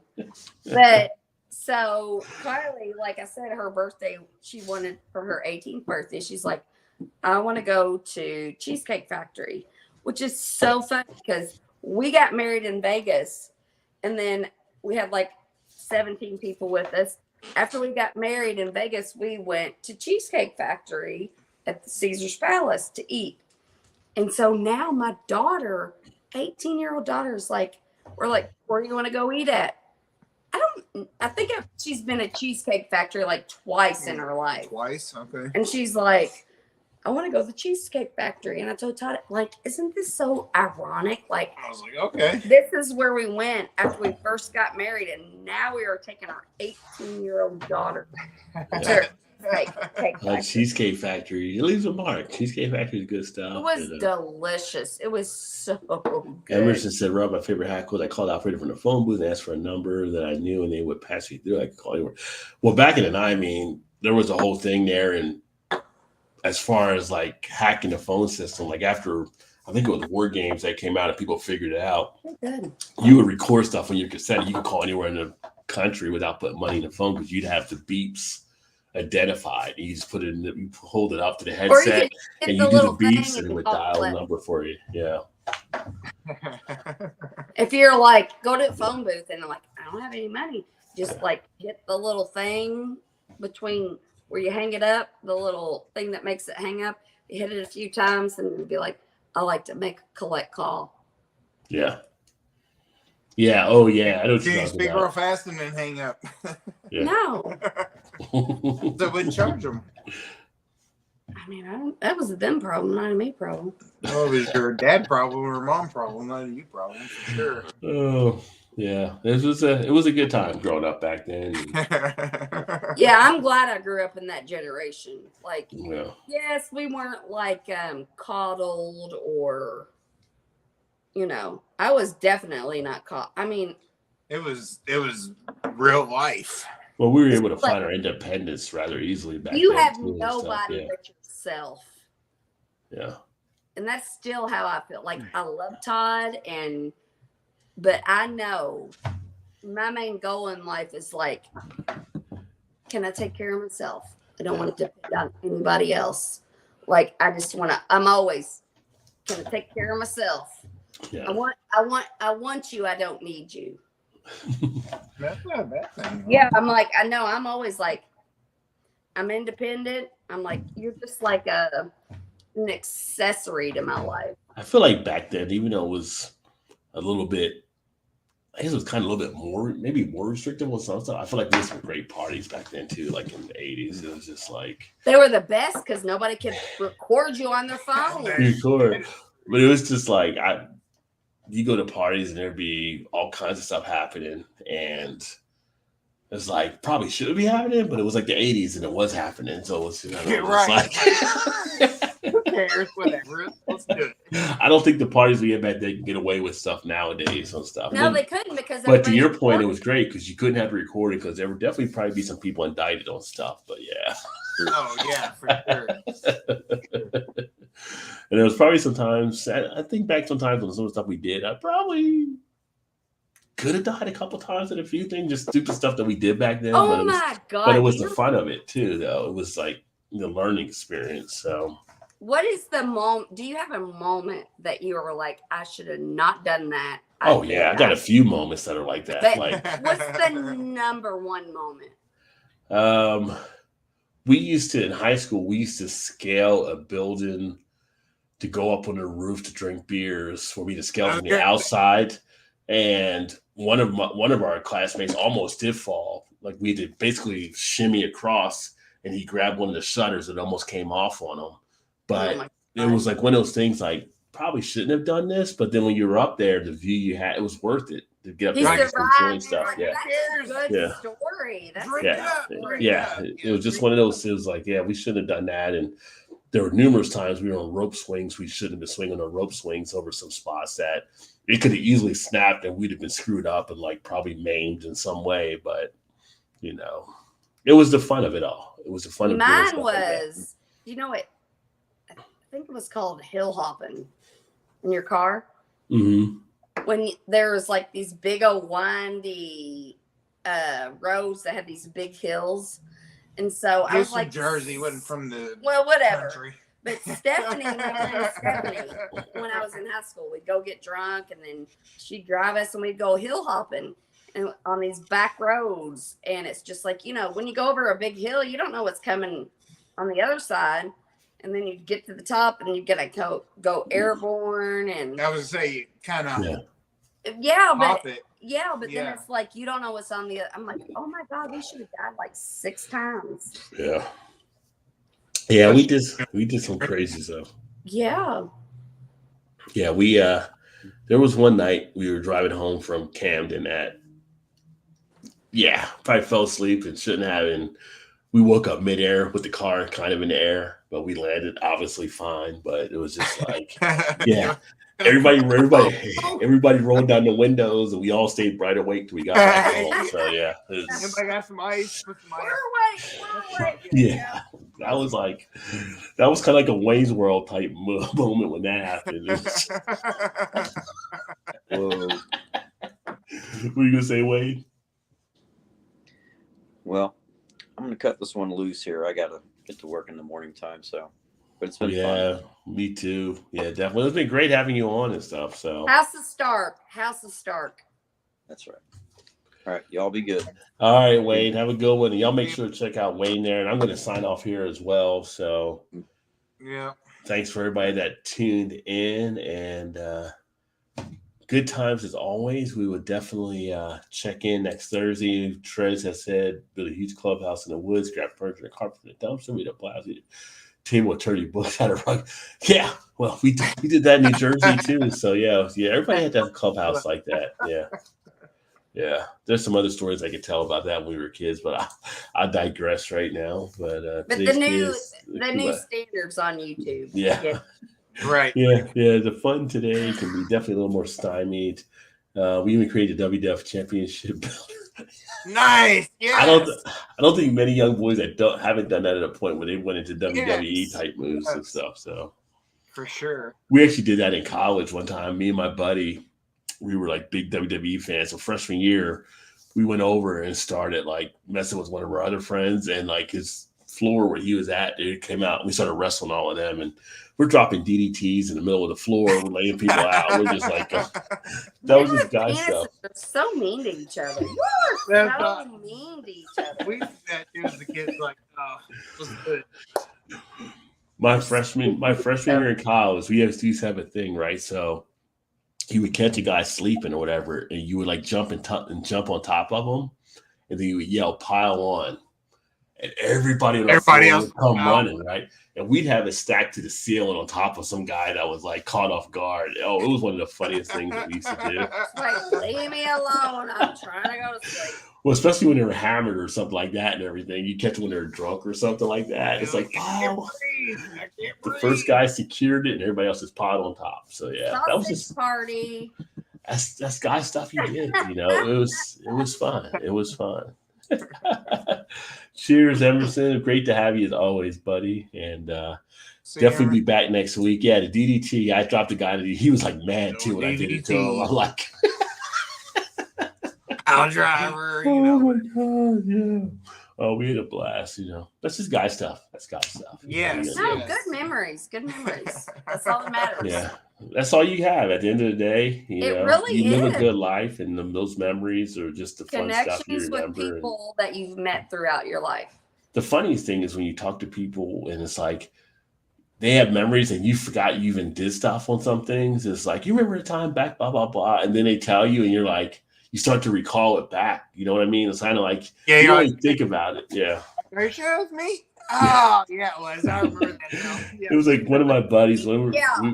we were in college. I used to stop elevators for whatever reason and just like stop it between floors and we jump off or whatever. And it would just piss off the maintenance. My buddy's like, you remember you used to stop elevators back in college? And he, like when I saw him like years ago, and I was like, kind of. He's like, yeah, he used to like, let me pull stuff from my black briefcase. And I would go in and stop the elevator. And I was like, I forgot I even kind of did that. We did that like one time the dormitory got billed like $6,000 over. They were pissed because they couldn't find out who actually did it. And it was like, it was me. It was just like That's a lot of money back in 1990. yeah. But you know, it's fun. I mean, you got to build memories, you know, as you grow up. You got to have fun. You got to enjoy the ride. Memories And are the best. I love memories. like in Morgantown, when it snowed, you know, West Virginia, you have a lot of hills. So when it snowed, it was just like somebody was going to the ER because 254. you're building. 254 is the beginning of Morgantown zip code. No, 305. Mm, Morgantown, okay. West Virginia. But you would build stacks and mounds because we had a lot of bowls, you know what I mean, where it's like it dips in because it's snowing and somebody has to get a sled. And we got to see who gets the big air. And you'd always have people and somebody was going to the ER at some point, right? So it was always a fun time. And those are the things you remember later on. You got to make memories to enjoy. Yeah, sometime when we were young and our parents had insurance, we could all go to the ER. Now, as an adult, if you go to the ER, it's like $10,000 bill comes in the mail. You know? I don't think the worst thing as a parent is kind of like if you have a kid do something. 265. I think if you had a kid do something and you're like, son of a, you know what, and you're like, yeah, I would have done that too. You know what I mean? Like you're mad at them, but you're not mad because you're like, you'd have done the same thing probably. Yeah, no, I'm like, we don't go to the ER unless we're getting ready to die. Like, we do not go to the ER unless we don't even go to the doctor unless we're getting ready to die. Yeah.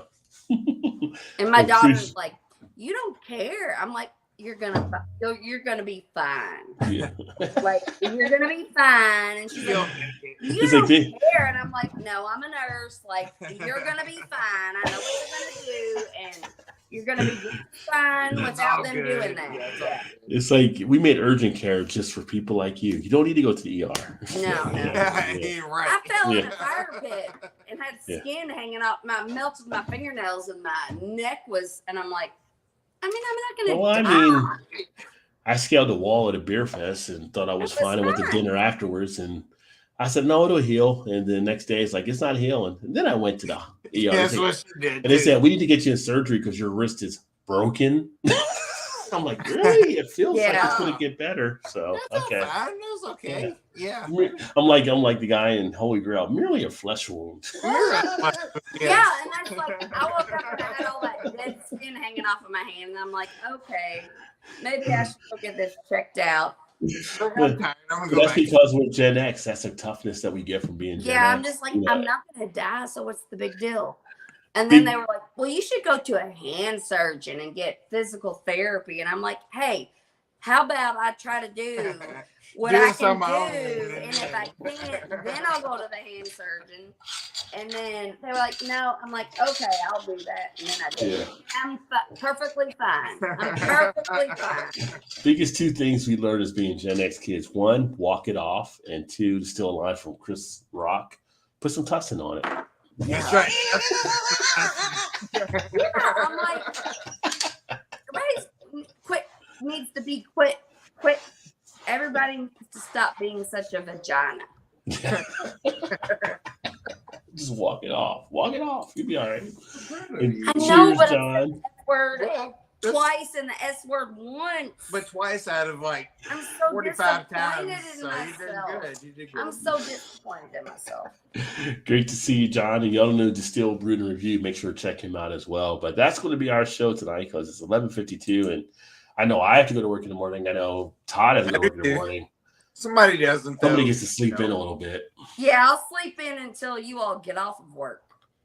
No. And then you go sleep in at 5 o'clock. Oh yeah, Kylie's gonna get a tattoo tomorrow at 4:15. So she'll sleep till 3:30. Yeah. Are you going with her to get the tattoo? I don't have to because she's 18 now. Yeah. But I am going to. She's going to. You might get a tattoo as well.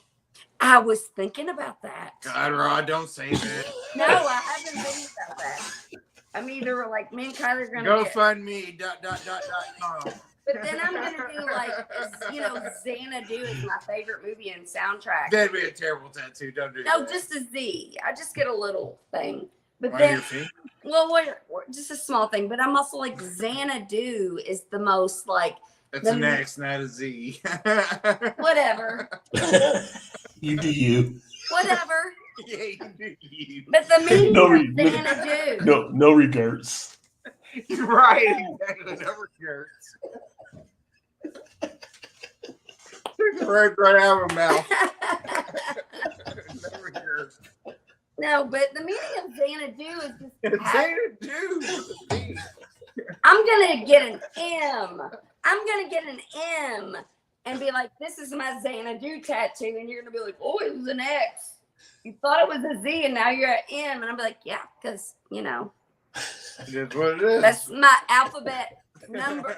That's my letter today. Do you? I am gonna always do. Oh, I don't know what to do, Trez. Trez is just laughing. Whatever. Yeah. Y'all need to quit being so judgmental. Don't judge, Shannon. Don't do it. Judging me because I don't know but an X and a Z. Quit judging me. They're all the Gonna alphabet. save you a lot of heartache. that's Maybe all. my Z is your X. Maybe. Yeah. You know. Maybe she's using a Russian dictionary. I don't know. Some sort of dictionary. Hey, your dictionary might be different than my dictionary, and that's okay.